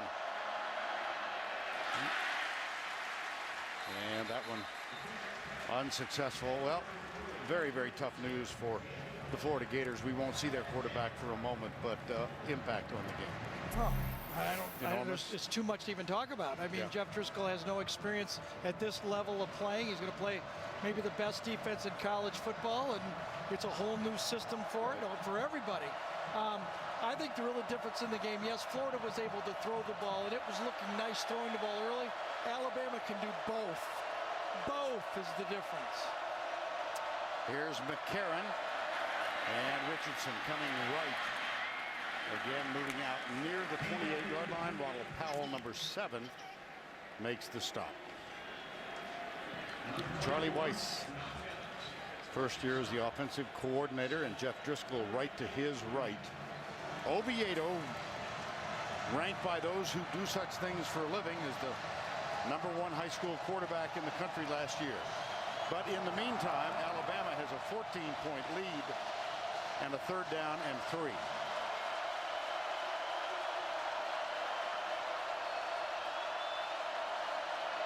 Blitz. Richardson. All the way out to the 35. That'll move the chain for the Crimson Tide. It is interesting. I mean, Alabama's offensive line has been, a force in college football ever since Nick got here. But they seem to be able to run the ball just as effectively no matter who's at running back. They've got 2 power backs. I mean, Richardson does break long runs, but he's like an NFL running back playing running back right here.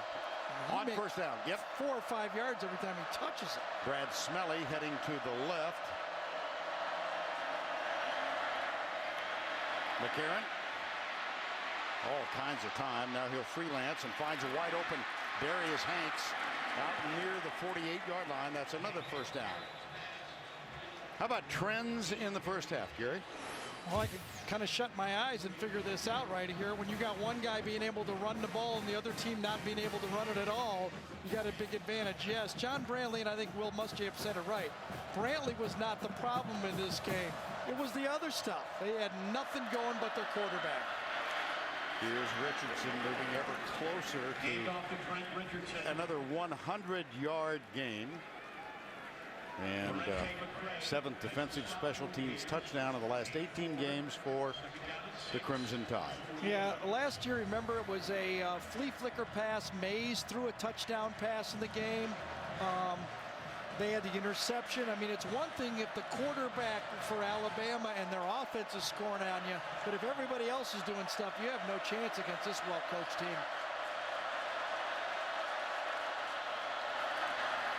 Richardson this time, nothing doing. Forced him to bounce it. Bostic, who is back on the field, and Dominic Easley, number 2.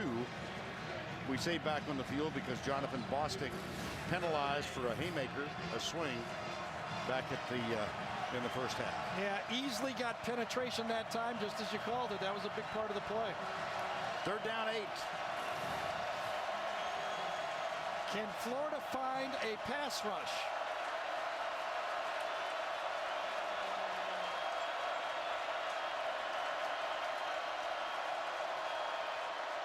They'll stunt. Little comeback pattern left side to Mays. It's incomplete. It'll be 4th down. Well, Marcus Roberson that time did an excellent job.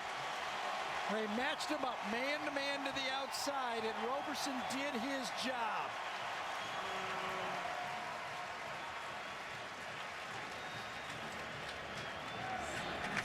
And so on 4th down, there's the freshman, Marcus Roberson. Robert Clark is now the deep man, wide receiver, number 7. Rainey's dancing around. Could they get a punt block here? Whoa, they're going to get a roughing the kicker call. Oh, they're going to get one on the back end, though, by Alabama. Oh, dear. Yep. Mandel is hurt. We have 2 flags, one at the Alabama 39 and the other at the Florida 8.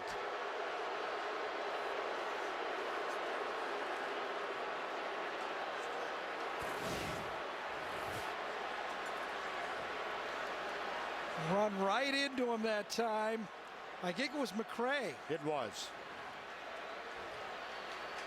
And then at the other end, oh my goodness. Oh yeah, that was Dequan Menzies. Kirkpatrick goes, no!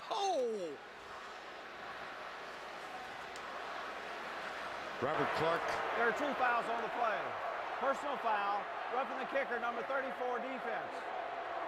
Kick catch interference on the kicking team. Those penalties offset. Replay 4th down. Well, let's take another look at this last play. You know what basically happens, you get the roughing the kicker right there, and then the personal foul against Clark. It's like it never happened unless you were Clark or the kicker, right? Because you got 2 bruises. For everybody else, it's like it never happened. And nothing to it. And so we'll replay the down with 11:36 to go. Now Chris Rainey is back. Will Muschamp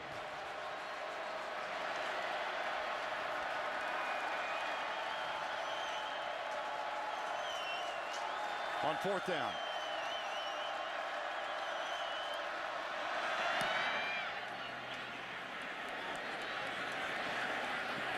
Rainey at the 6. Rainey down at the 13. Another flag. I think that was Hightower on that tackle. Their starting linebacker. Right now, Alabama says we don't want to give them a cheapie. Putting their best players on the punt team to make sure that Florida doesn't get a punt return to change the flow of the game. Return, holding number 6, return team. The penalty's 10 yards from the end of the run. 1st down. Had to be Deontay Thompson, didn't it? I think so. Yep. Yeah, quite sure. Well, Will Muschamp is going to let the officials know how he feels about it. Here was the penalty on McCray, and at the other end, the hit on Clark. After that's all unscrambled and the 2 guys tend to themselves, we'll be right back. Significant injury for the Gators of Florida. 45 seconds to go in the first half. John Brantley back to pass, taken down by Courtney Upshaw. As Tracy told you, it is a leg injury, quite obviously, and taken off in a golf cart. And that means that the new quarterback now for the Florida Gators is Jeff Driscoll. He's a 6'4", 235-yard freshman from Oviedo. And for the season, 5 of 10 with 2 interceptions. Here is Driscoll. How about this stage? And a key stat, minus 17 yards rushing for Florida. Can they help them at all? Frankie Hammond starts. And here's Rainey trying to bounce it to the outside. He does get positive yardage. He gets 3. And let's try and introduce you to Jeff Driscoll. Rated the #1 pro-style prospect by Rivals and Scout at Haggerty High School. Going to go Wildcat here. And it's Driscoll split wide to the right. Rainey's in Wildcat. Yep, there's Rainey. Tucks it, goes right. And again, not much there. Great pursuit by the Alabama defense. He's down at the 11-yard line. Yeah. Jesse Williams, the young man from Brisbane, Australia, number 54.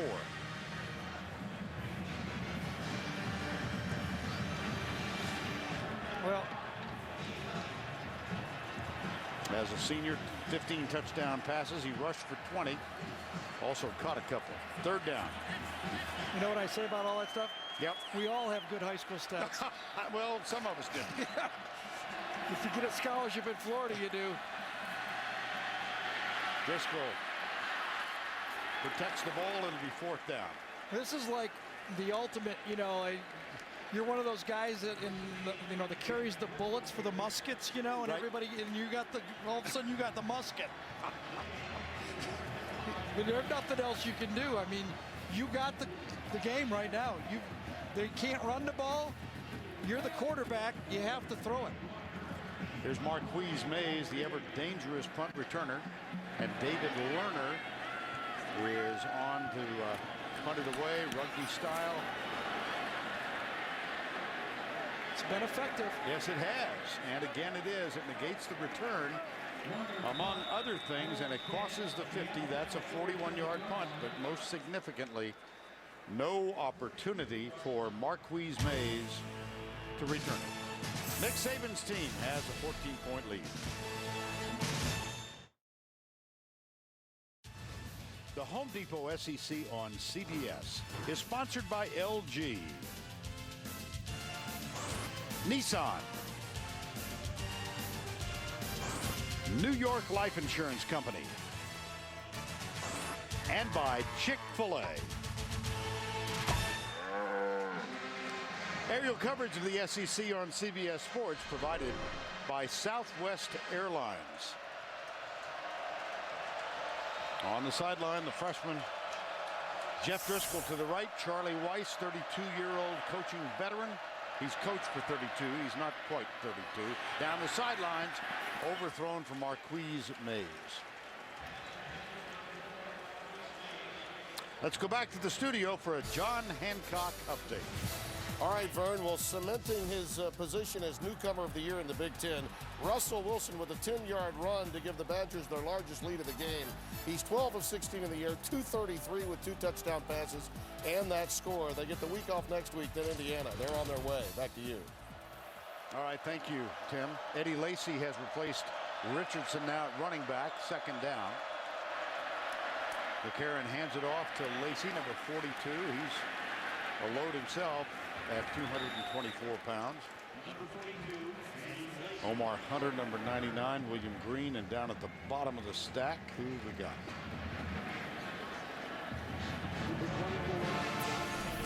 Jalen Watkins was part of it. And Josh Evans, number 24. Okay. Will Muschamp, 40-year-old head coach, his first season at Florida.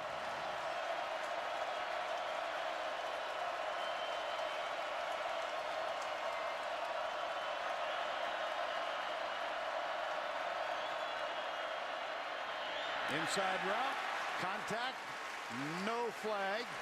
Yeah, Cody Riggs beat him to the spot that time. Nice coverage. Corner for Florida. Well, you know, sometimes you lose your quarterback and the defense goes, we have to do it. We have to make some plays, and Riggs beat Hanks to the spot that time. Chris Rainey is back. Cody Mandel is on the punt. I think Alabama would like to have that sequence, pass, run, pass over again. They went for the home run ball on first down. They got behind the chains and they couldn't do it. This one will bounce and go out of bounds inside the 20 at the 15-yard line. 32-yard punt. Nothing on the return. Will Muschamp, first year at Florida. Nick Saban, fifth year at Alabama. Well, following our game, Gary's going to hustle down to the bus for the Alabama-Florida matchup, and he'll answer your college football questions live from CBS SEC on the CBS. Vern, let me, in front of the national audience, invite you down this week for the fifth quarter. Would you like to comment another hour on this one? I might take a rain check. You're going to go a big one. All right, let's see if Florida can find some offense here. What do they do besides throw the ball? Because they haven't proved they can run the ball a lick. Here's Driscoll. Deep left side. Good coverage. Double coverage, as a matter of fact. And Dequan Menzie was back there. Now he's on the ground. Yeah, and Menzie did a good job of cutting off the receiver, making sure he had to run right through him. Watch Menzie cut him off. Perfect technique. It's exactly how you're taught to do it. Don't run side by side. Get in front of him on that situation. And then try to catch the ball. And Menzie is still down at the 50-yard line. Had one of the big plays in the win over Arkansas last week when he tipped a pass to himself and returned it 25 yards for a pass interception. So second week in a row now. Yeah, it looked like Robert Lester, his own teammate, was the one that might have injured him on the play.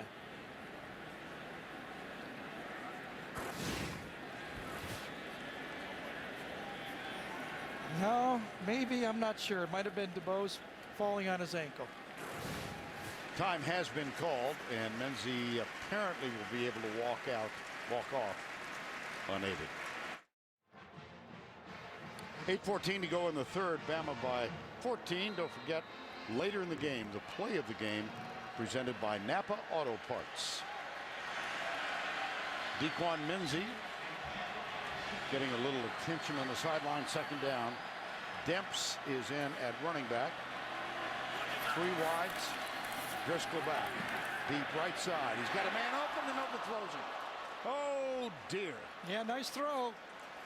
Just about a foot and a half too long. Yep.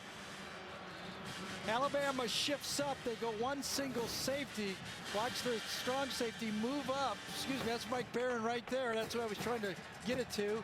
Runs right by Barron and just slightly overthrows. Threw to the right guy, just didn't do it right, Vern. Third down 10, and you see the third down conversions tonight. Only 33.33%. Driscoll. Play clock at 10.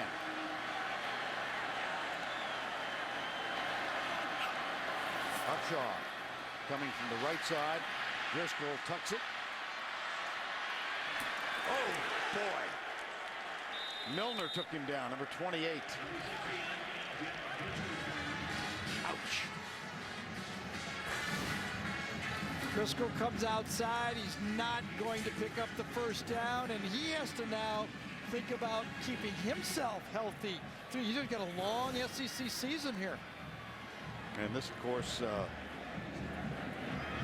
tough 2 weeks for Florida, especially now that Brantley apparently out for a while.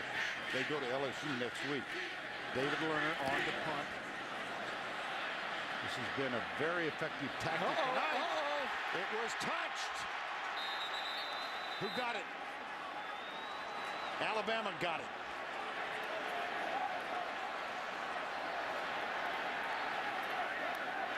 And look at Saban.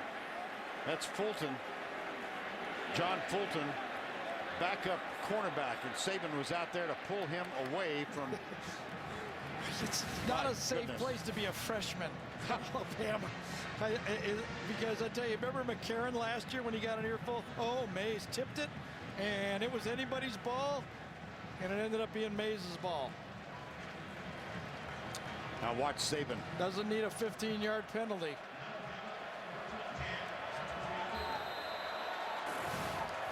Now, you don't suppose Fulton's going to hear a little more about that? Yeah, Fulton is a sophomore, but you get the point. He hasn't earned playing time. Handoff, Lacey.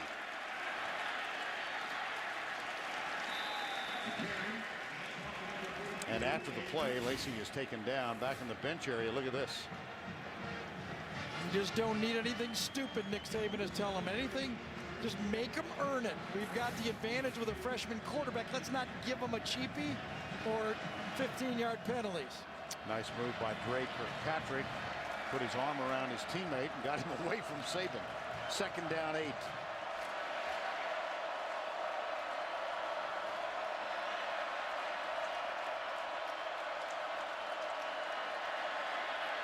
McCarron across the middle. And that stop is made at the 37-yard line. Eddie Lacey. You know what? Catch. Now, Florida's not to the level of the Texas team in the national championship. But I get the feeling that the air has gone out of this Alabama team. Remember the national championship when Colt McCoy went out? Right. And Garrett Gilbert, the freshman, came in. Can Jeff Driscoll pull a Garrett Gilbert? Because right now, Alabama looks like they're not playing with the same intensity when they had the first-string quarterback there. If that's going to happen, here's a key play defensively for the Gators. On third down.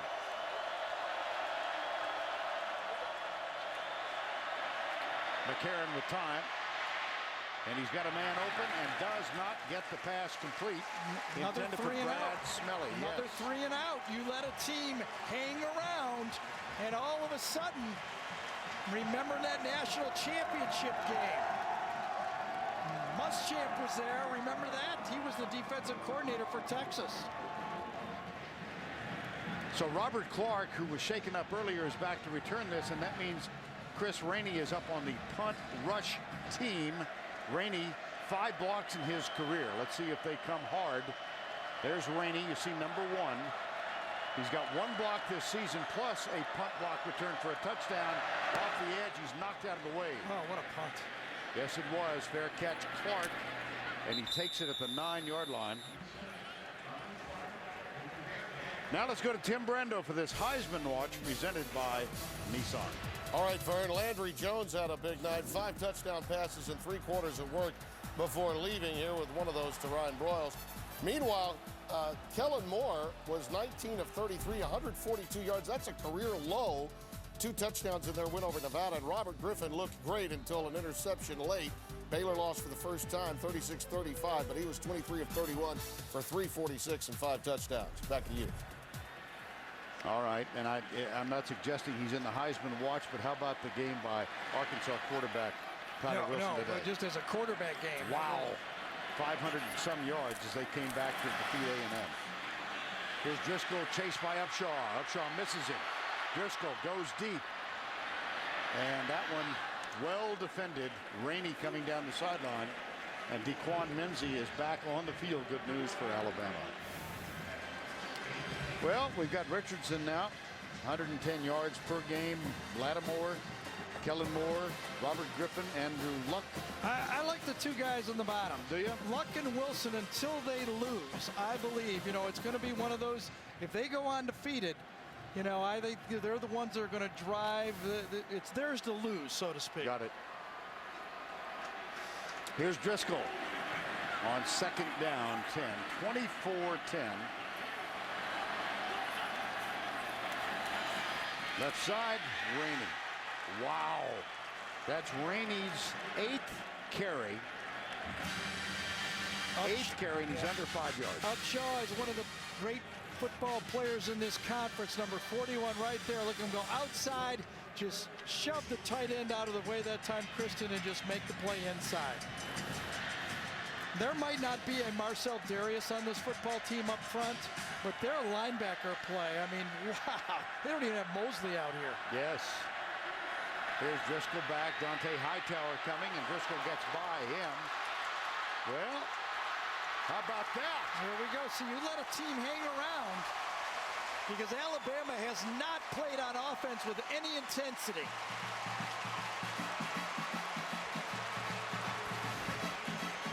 Jeff Driscoll's about a 4-5 runner in the 40 quarterback. Yes, he's a pro-style thrower, but you can also see he can move it.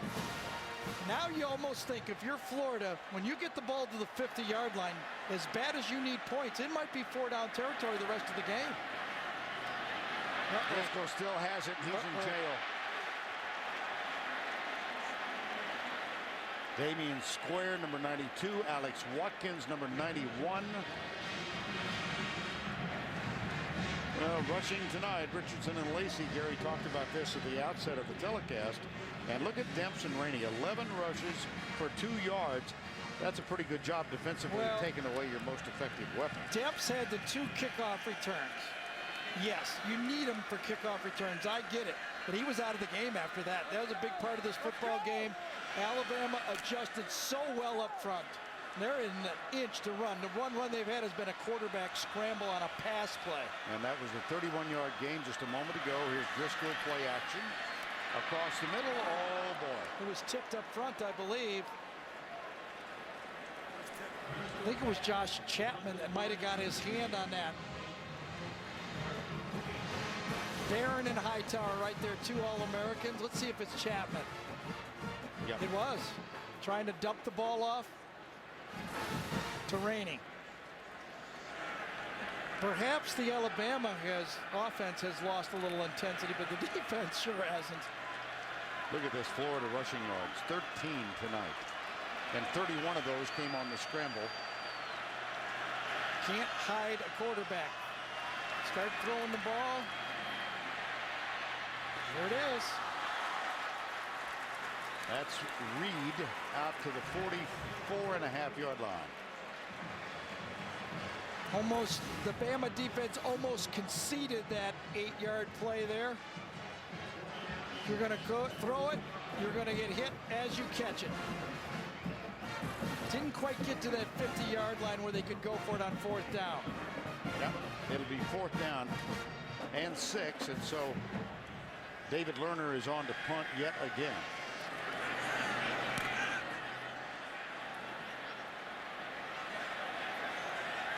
Wow. Oh, my goodness.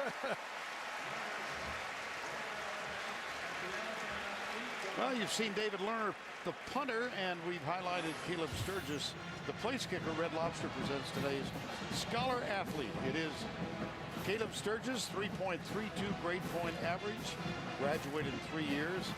He's going after his master's degree right now. Red Lobster's commitment to the investment of our future, shown today by donating $1,000 to the University of Florida's General Scholarship Fund. Sturgis family soccer players. His older brother Nathaniel plays for the Toronto professional team. First down. Well, Trent Richardson wasn't in the last 2 series, but he's out there now. Let's see if he can set the tempo back for the Alabama offense.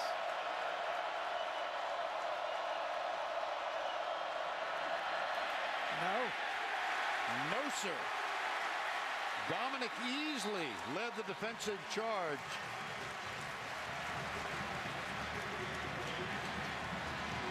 Well, up front, Jay Howard, Easley, number 2. It's Easley, gets penetration and blows the play up, and then ends up getting half the tackle. Oh, he shoved Anthony Steen 3 yards back Sure off did. the line of scrimmage. 2nd and 13. One more of those, and you're going to see Barrett Jones moving over to guard, and a new tackle will come in. They need a 3-and-out, Florida does right here, to give their young quarterback a chance. It'll be 3rd down from the 11-yard line.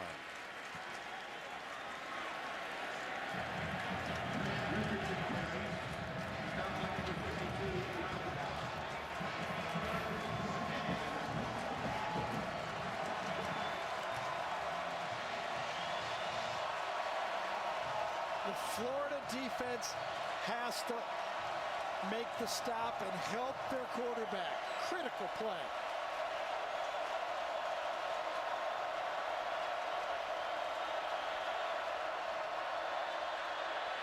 McCarron comes right. Mays, did he catch it? No, he did not. 3-and-out.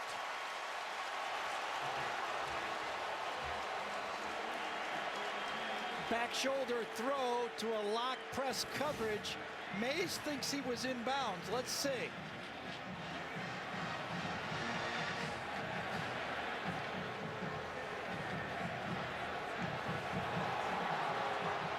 His left foot. Boy, oh boy, that's going to be reviewed, isn't it? I would hope so. They called it complete, did they? I see somebody waving it off, and now I see complete. The catch is under further review. Well, the line judge said no. Well, that one guy was clearly going no catch, right? Right. Clearly in our picture, must have been overruled by the back judge. This guy right there up the top says no catch. His foot seems to be dragging to me, and he's got the football.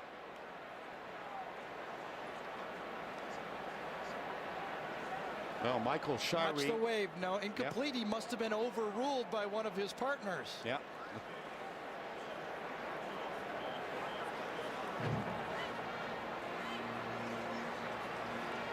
It was called a completed pass, correct?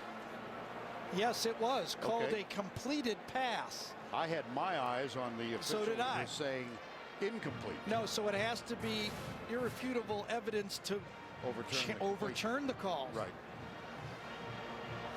And just a quick update, there was the controversial play in the first half when Brantley fumbled. It was apparently picked up by Alex Watkins, who was en route to a touchdown, and it was negated, we were told at halftime, as you look at this again, that the head linesman on that play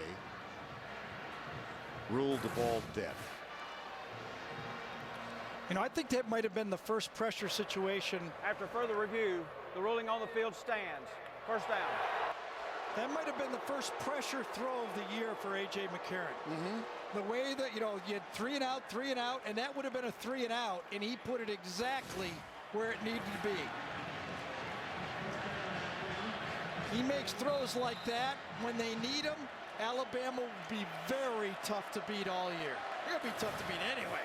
But if he does that, a huge third down conversion and a first down out at the 28. Across the middle to Michael Williams. Does he catch it? No, he does not.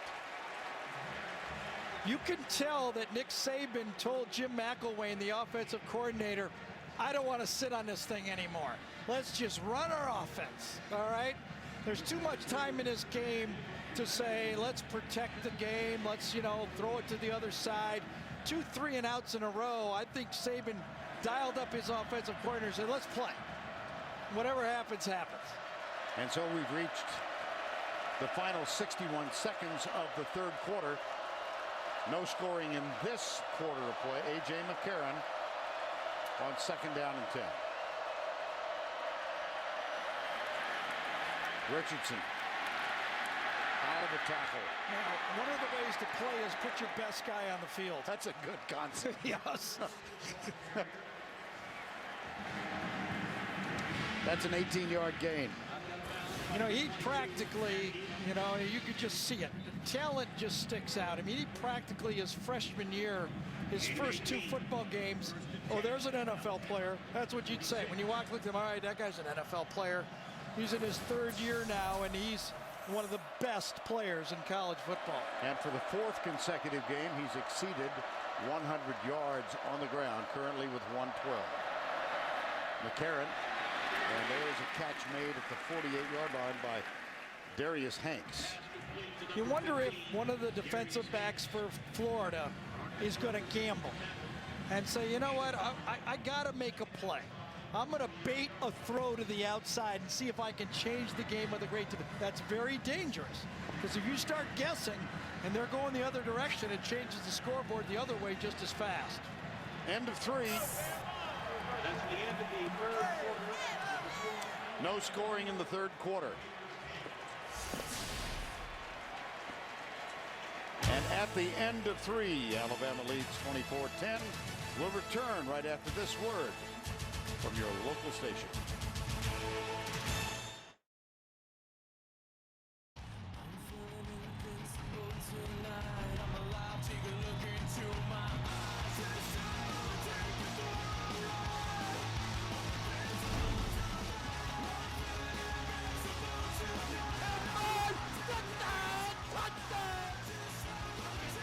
Touchdown, Alabama. We welcome you back to the Swamp.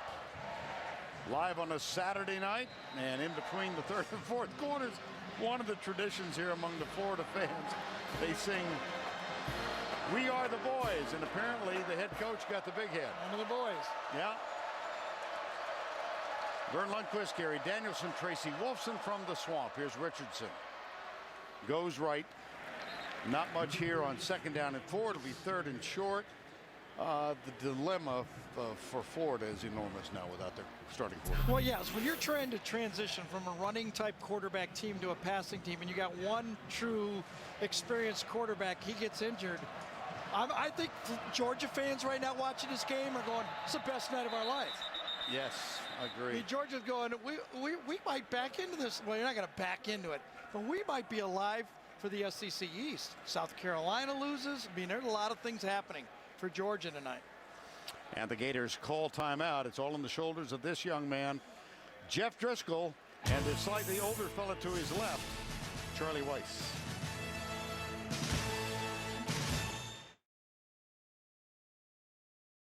And now it's time for our Geico game recap.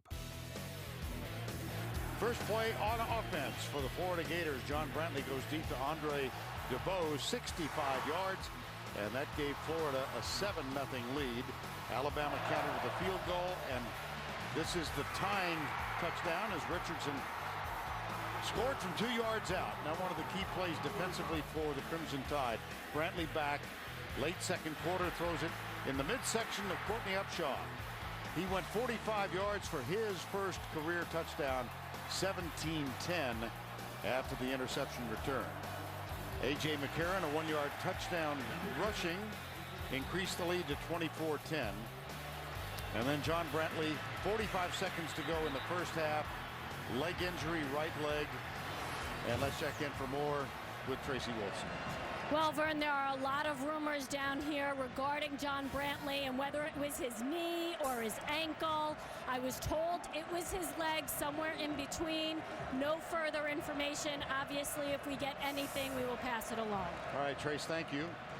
And the conversation continues with Charlie Weiss and Jeff Driscoll on the Florida bench. In the meantime, 3rd and 1, Alabama up by 14. Richardson moved the chains. Now Trent Richardson, 24 for 117 now. And as big as he is, he can hurt you around the edge. Sets up his blockers, goes inside. We know the power. The guy refuses to go down, catches the ball on the screen pass well. Literally such a weapon for Alabama. They do not have, obviously, a Julio Jones, but they're very balanced. One of the weapons no one talks about is Michael Williams, their tight end, number 89. 3 catches tonight, and as a blocker, very effective. Here's McCarron, pulls up and fires it to Richardson. And Trent Richardson's inside the 40-yard line before being tackled by Jonathan Bostic. McCarron just looks comfortable out there. That's all I can say is this is not an easy place to play. But he does not appear at all like he's nervous, doesn't have happy feet. He just looks like what Nick Saban thought about him last year, is that he's the real deal and he's the next heir apparent to play quarterback for Alabama. And in Saban's world, high praise is that he manages the game well, referred to his effort last week. This will bring up a 3rd down after 35.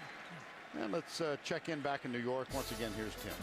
All right, Vern, Gary, a little mix and matching from Matt Brown, Case McCoy, and David Ash. Split time tonight against Iowa State. This is Ash finding Jackson Shipley for 40 yards and a touchdown as Texas handles Iowa State in short order, getting some revenge for last year's loss. 37-14. Back to you. All right, thank you, Tim. 3rd down, 3 here, the 11th play of the drive. Nick Saban turns 60 at the end of this month. How about that?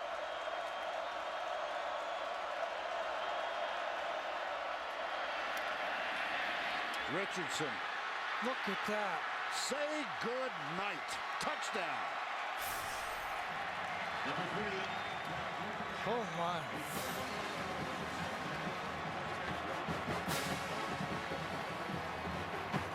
I thought maybe Jay Howard had a chance for him, but I'll tell you, Josh Evans, number 24, had no idea when he was coming up to tackle.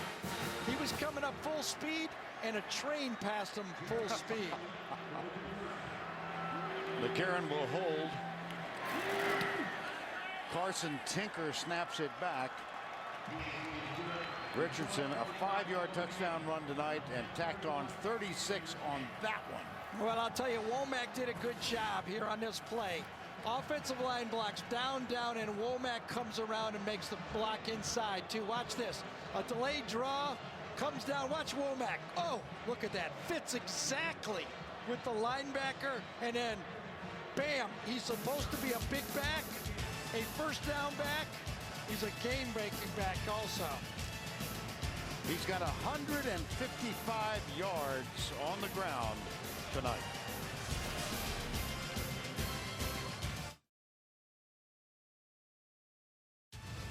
The Home Depot SEC on CBS is sponsored by Sonic, Geico, Cadillac, and by Rage. Aerial coverage of the SEC on CBS Sports provided by Southwest Airlines. And the place is starting to empty out now as Alabama has extended its lead to 21, 31-10. Trent Richardson. I think maybe we should reopen that Heisman conversation. Oh, I don't think there's any doubt. If they go undefeated, and he keeps putting numbers like this, undefeated team, the 2 quarterbacks and a running back. Since South Carolina lost, you might have to look at this guy right here in the middle of it. Played 2 years behind a Heisman winner, Mark Ingram. And really a self-effacing young man, delightful in conversation. Here is the kick taken by Solomon Patton. Driven out of bounds. Monday, the only thing these 2 girls have in common is that they're broke. See why 2 Broke Girls is TV's #1 new show. 2 Broke Girls, Monday, after How I Met Your Mother only, CBS. Well, the intent of Alabama was to negate the running game, the powerful speed of Demps and Rainey, and my goodness, have they done that. Demps with 3 carries for 4 yards. Rainey fewer than that. First down 10. And so here's Jeff Driscoll on in place of the injured John Brantley, and he is sacked by Ed Stinson, number 49. You know, I really think Florida now has to think about next week. Okay. All right, they need to get their quarterback ready for LSU. We see Chapman limping off right there. But they're going to go on the road, and this most likely will be their quarterback when they play against LSU. They need some positive for him in the rest of this football game. Some easy throws. There's one. There's one. And that's complete out to the 36-yard line. Jordan Reed. Well, it's just a really difficult schedule facing the Gators. It was with Brantley in there. Alabama tonight. First time in history that they have played back-to-back regular season games against 2 top 3 teams. LSU a big win over at Kentucky today. Well, and you know, back-to-back, you played 3 national champions from the SEC. Alabama, LSU, and then last year's national champion Auburn, who beat South Carolina today on the road. There's a personal foul. Face mask on the tackle. And take another look at the end of the play. Oh, yeah. So the ball across midfield, I beg your pardon, at the 49. Driscoll. Wow.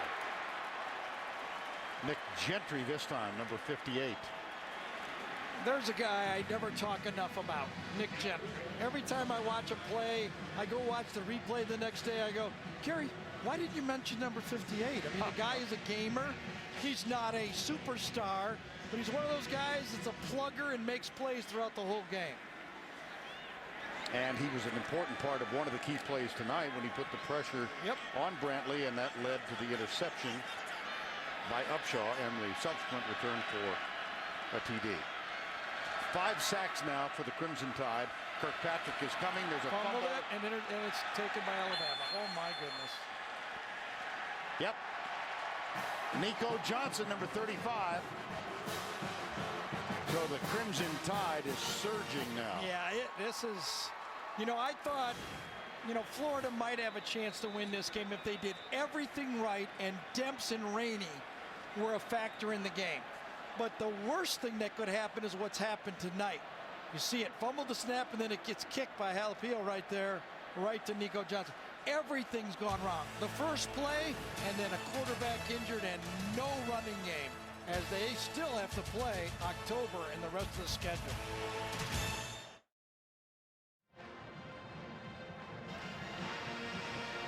Well, here's an as-if addition to the game, as if they need another injury, the Florida Gators. Here's the end of the play with Driscoll. Oh, yeah, he got bent over, didn't he? Yes. Boy, is that Upshaw again? I think it might have been. Well, he's on the bench getting taped. Let's go to Tracy for an update. Well, Vern, they're taping up his left ankle right now. No one is warming up on the sideline, though, so we do expect him to get back in there and try and finish this one out, guys. Okay, Trace, thank you. Look at the rushing yards tonight. Wow.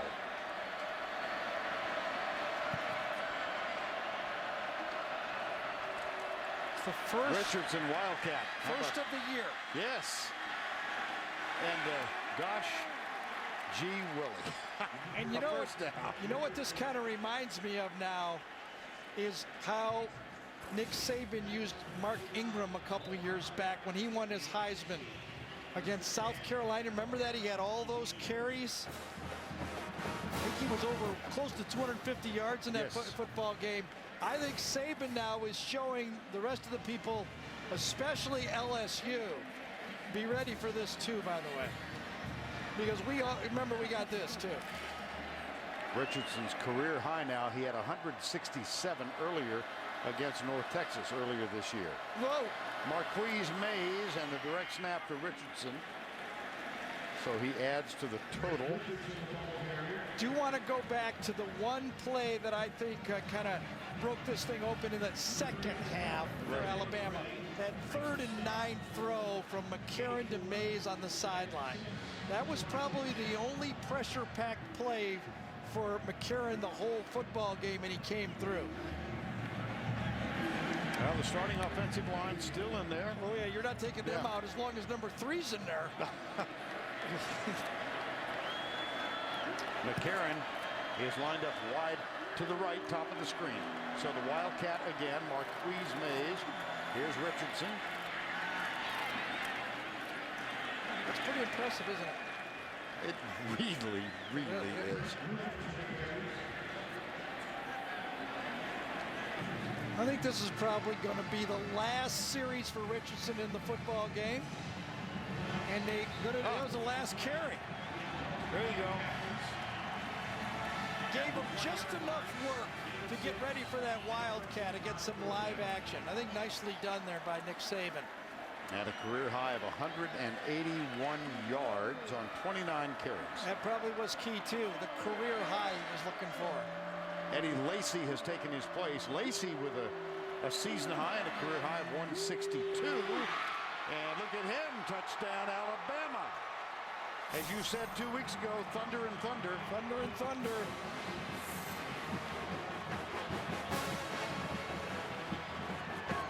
I tell you, you can't talk enough about how, one of the things that Will Muschamp told us, but I think he learned it from Nick Saban. Yes, we recruit great players, but we coach them hard. Yeah. And if you're not ready to be coached hard, you don't come play at Alabama or Florida. Because at Alabama, and I've been at those practices, it's tough. They coach them hard there, but you can see they are well drilled and they play tough football. Eddie Lacy, a 20-yard gallop for another Alabama touchdown. They're about to put this one away.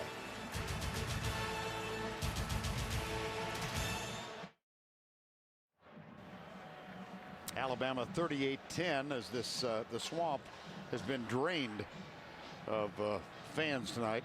Now time for the play of the game presented by Napa Auto Parts. With the call, here's Eli Gold of the Alabama Radio Network. Brantley in the shotgun, runners to the either side. Brantley has time, but now breaks down and throws, intercepted Bama. Courtney up short of the 40, to the 30, down the left sideline, 20, 15, 10, 5, touchdown, 48 yards on the pick six. Thank you very much, touchdown, Alabama. Oh, thank you very much, Eli Gold. It's good to hear your voice on this broadcast. It's a little bit of an inside word from last week, or 2 weeks. What was last week? It was last week. We introduced Eli, and he never made air. He's an old dear friend, a very treasured personality in the state of Alabama. And so 38-10 here with 8:45 to go.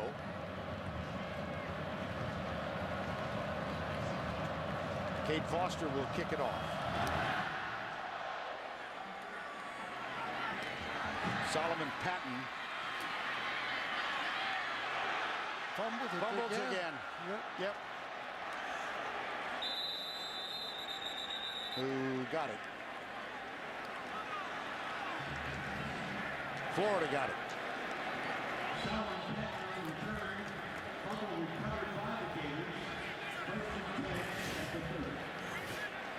Well, we thought perhaps doing our homework before the game that kickoffs could be an important part of this football game. We thought we were right until the quarterback went down. Yeah, exactly. And look at this rushing comparison. Richardson and Lacey, 213. Dempsey and Rainey, 2 yards. And that means in the last 3 wins by Alabama, last year and then the 2000 in the SEC Championship, 629 yards rushing by Alabama, 172 yards running by Florida. Can't win. Here's Rainey. Trade to Priest, number 33, and time to have another visit with Tim Brando back in New York.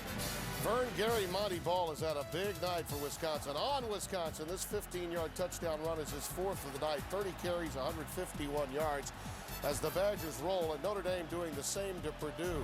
By the way, Vern, I call Eli trouble in turn 4 gold. Back to you. A little NASCAR reference to Eli Gold. You bet, Tim. 2nd down, under 8 to go. Handoff right side. You know, Vern, I feel a little bad. You know, when that fumble play at the end of the half, I go, whoa, Florida caught a big break there. Right. If you remember that. And ironically, it might be the break of the year for Florida because as in a break as in no quarterback. Yes. It could be the worst break of all time. Something that you think you catch a break on, ironically, you lose your only veteran quarterback. And Brantley changes the whole dynamic in the East. for the season. Yes, absolutely. If he's out for any extended period of time, it will. There's a handoff and nothing doing as Ed Stinson makes the tackle, number 49. And you wonder what Charlie Weis will do. Will he go, I can't win with this, so I'm going to go to a wildcat with Trey Burton and try to come up with something different next week? Now, Charlie Weis, known for his fiery personality, but very interesting. We've enjoyed chatting with him the last couple of weeks. And he said, I coach hard during the week, but I'm very calm during the game. And we saw that with John Brantley, and very sadly, as Gary said, it looks like Brantley's going to be out for a while. But Weis said his biggest challenge was to install confidence in John Brantley again.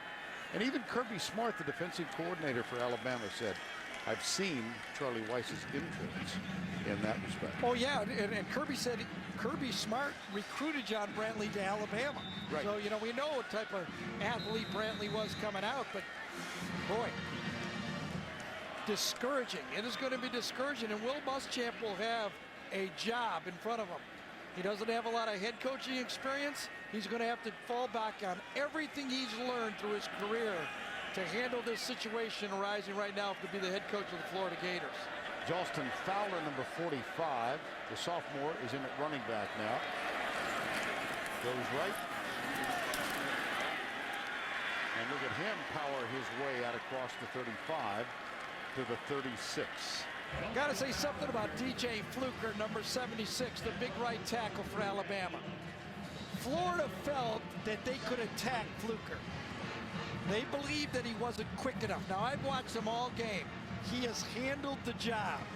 You know, he might not be to the level that you want as a #1 draft pick, but he's greatly improved from where he was last year, and he has handled the Florida speed all night tonight. 2nd down now. We're under 6 to play.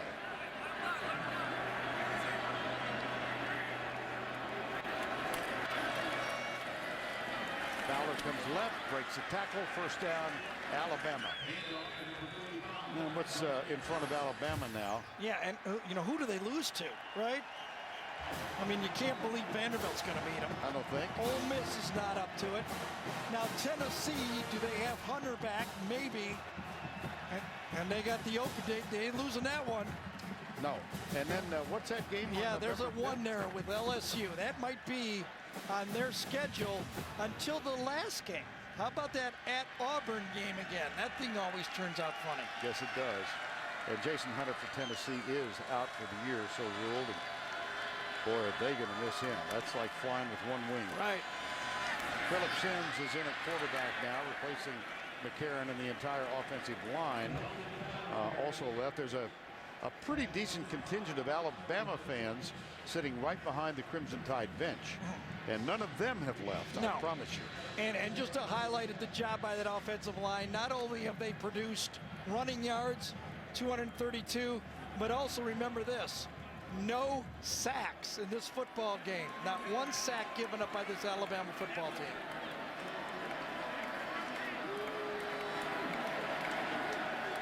Sims, second down.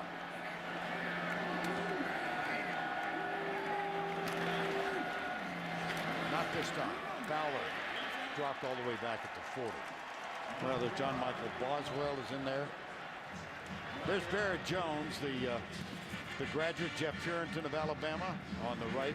Barrett Jones, a delightful, calls himself a nerd, plays the violin. Went into the Scrabble championship. He's a nerd first-round draft pick. Yes, he is, and just a wonderful, wonderful young man. His brother Harrison is on the field, redshirt freshman, and Harrison Jones. They got on the field together last week. In the huddle, Barrett said, "What are you doing here?" He said, "Coach put me in." He said, "Who do I block?" He said, "Get the guy over there."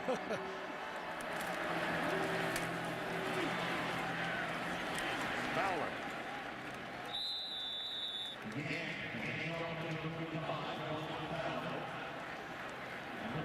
Cyrus Quanjo, number 71, who was phenomenal left tackle prospect. Here's McCarron. How do you assess his night? Well, everything the coaches said about him, he's come through. I don't think he's disappointed them at all, and I think the Alabama fans can rest easy that they've got a quarterback. He might not play great every game, but he can. He has the potential to be a winning quarterback and take them to where they want to go, and that's only one place. SEC championship, and the winner of that game usually plays for the national championship. Robert Clark did not call for the fair catch, and Gray Kirkpatrick takes him down. 40-yard punt, nothing on the return. Robert Clark at the bench, and the player of the game, 181 yards, 2 touchdowns on the ground. He also caught a couple, and he just continues to impress. That's he had a modest start to the season against Kent State. Now I know, you don't do this anymore, but you got to wonder if Alabama doesn't take one period every game now in practice and prepare for LSU. You think? No slight to anybody else, but I don't see how they lose to those teams until LSU. Mike Gillisley, number 23, and Jeff Driscoll is back on the field, having had his ankle taped. Longest run of the night was this 31-yard scamper. Nice pass, complete to Reed. And then here's where he went down, tweaked his ankle. It was wrapped, and he's back on the field. Final 2:15 to go.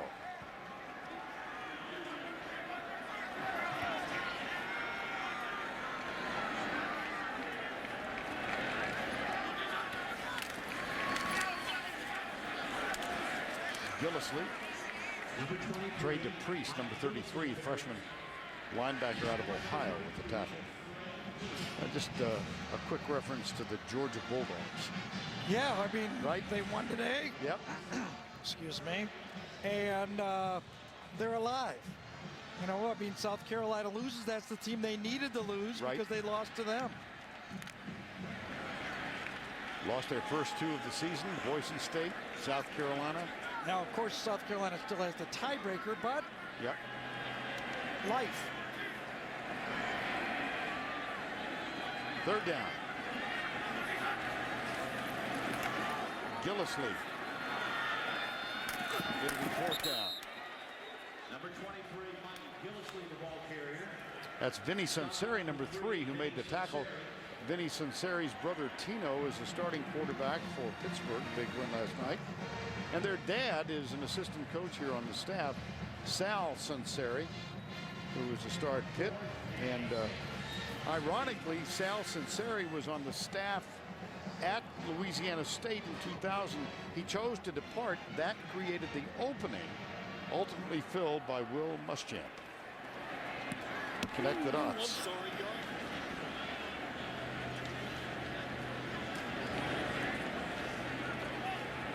David Lerner's punt rolls dead in the Alabama. Well, let's update you now on the East. 2-1 for Florida, South Carolina, and Georgia. Vandy, 1-1. Tennessee, 0-1. Out of conference win today. I like Georgia. Yeah. I really do. If I had to pick a team now, considering Brantley's injury, if it's as serious as it appears, I think Georgia's in the driver's seat. Driver's seat, do you? Well, you can crash. Sure. In the driver's seat. Eli Gold will describe it for you. 40 guys turning left. Well, after the first play of 7 points, and then the dropped fade pass over to the outside, right. That's been the end of it. And here's Phillip Sims, takes a knee. Number 14, Phillip Sims takes a knee. 38-10. There's nothing tougher than to watch the visiting team take a knee on your field. Long night will get even longer for Will Muschamp and the Florida Gators. They drop to 4-1 and lose for the 8th time in the swamp to the Alabama Crimson Tide. They last won here against Alabama in 2006, and they also won once back in '91. Phillip Sims takes a knee. Nick Saban now 3-1 in the swamp. Will Muschamp, first meeting as a head coach against the man who gave him a huge opportunity at LSU.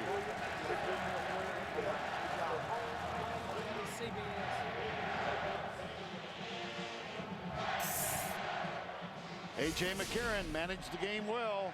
Trent Richardson rushed for 181. Alabama rolls 38-10. So for Gary Danielson and Tracy Wolfson, I'm Vern Lundquist saying so long from Gainesville with a final score, Bama 38-10. We will see you next week from Red Stick, Baton Rouge. Your late local news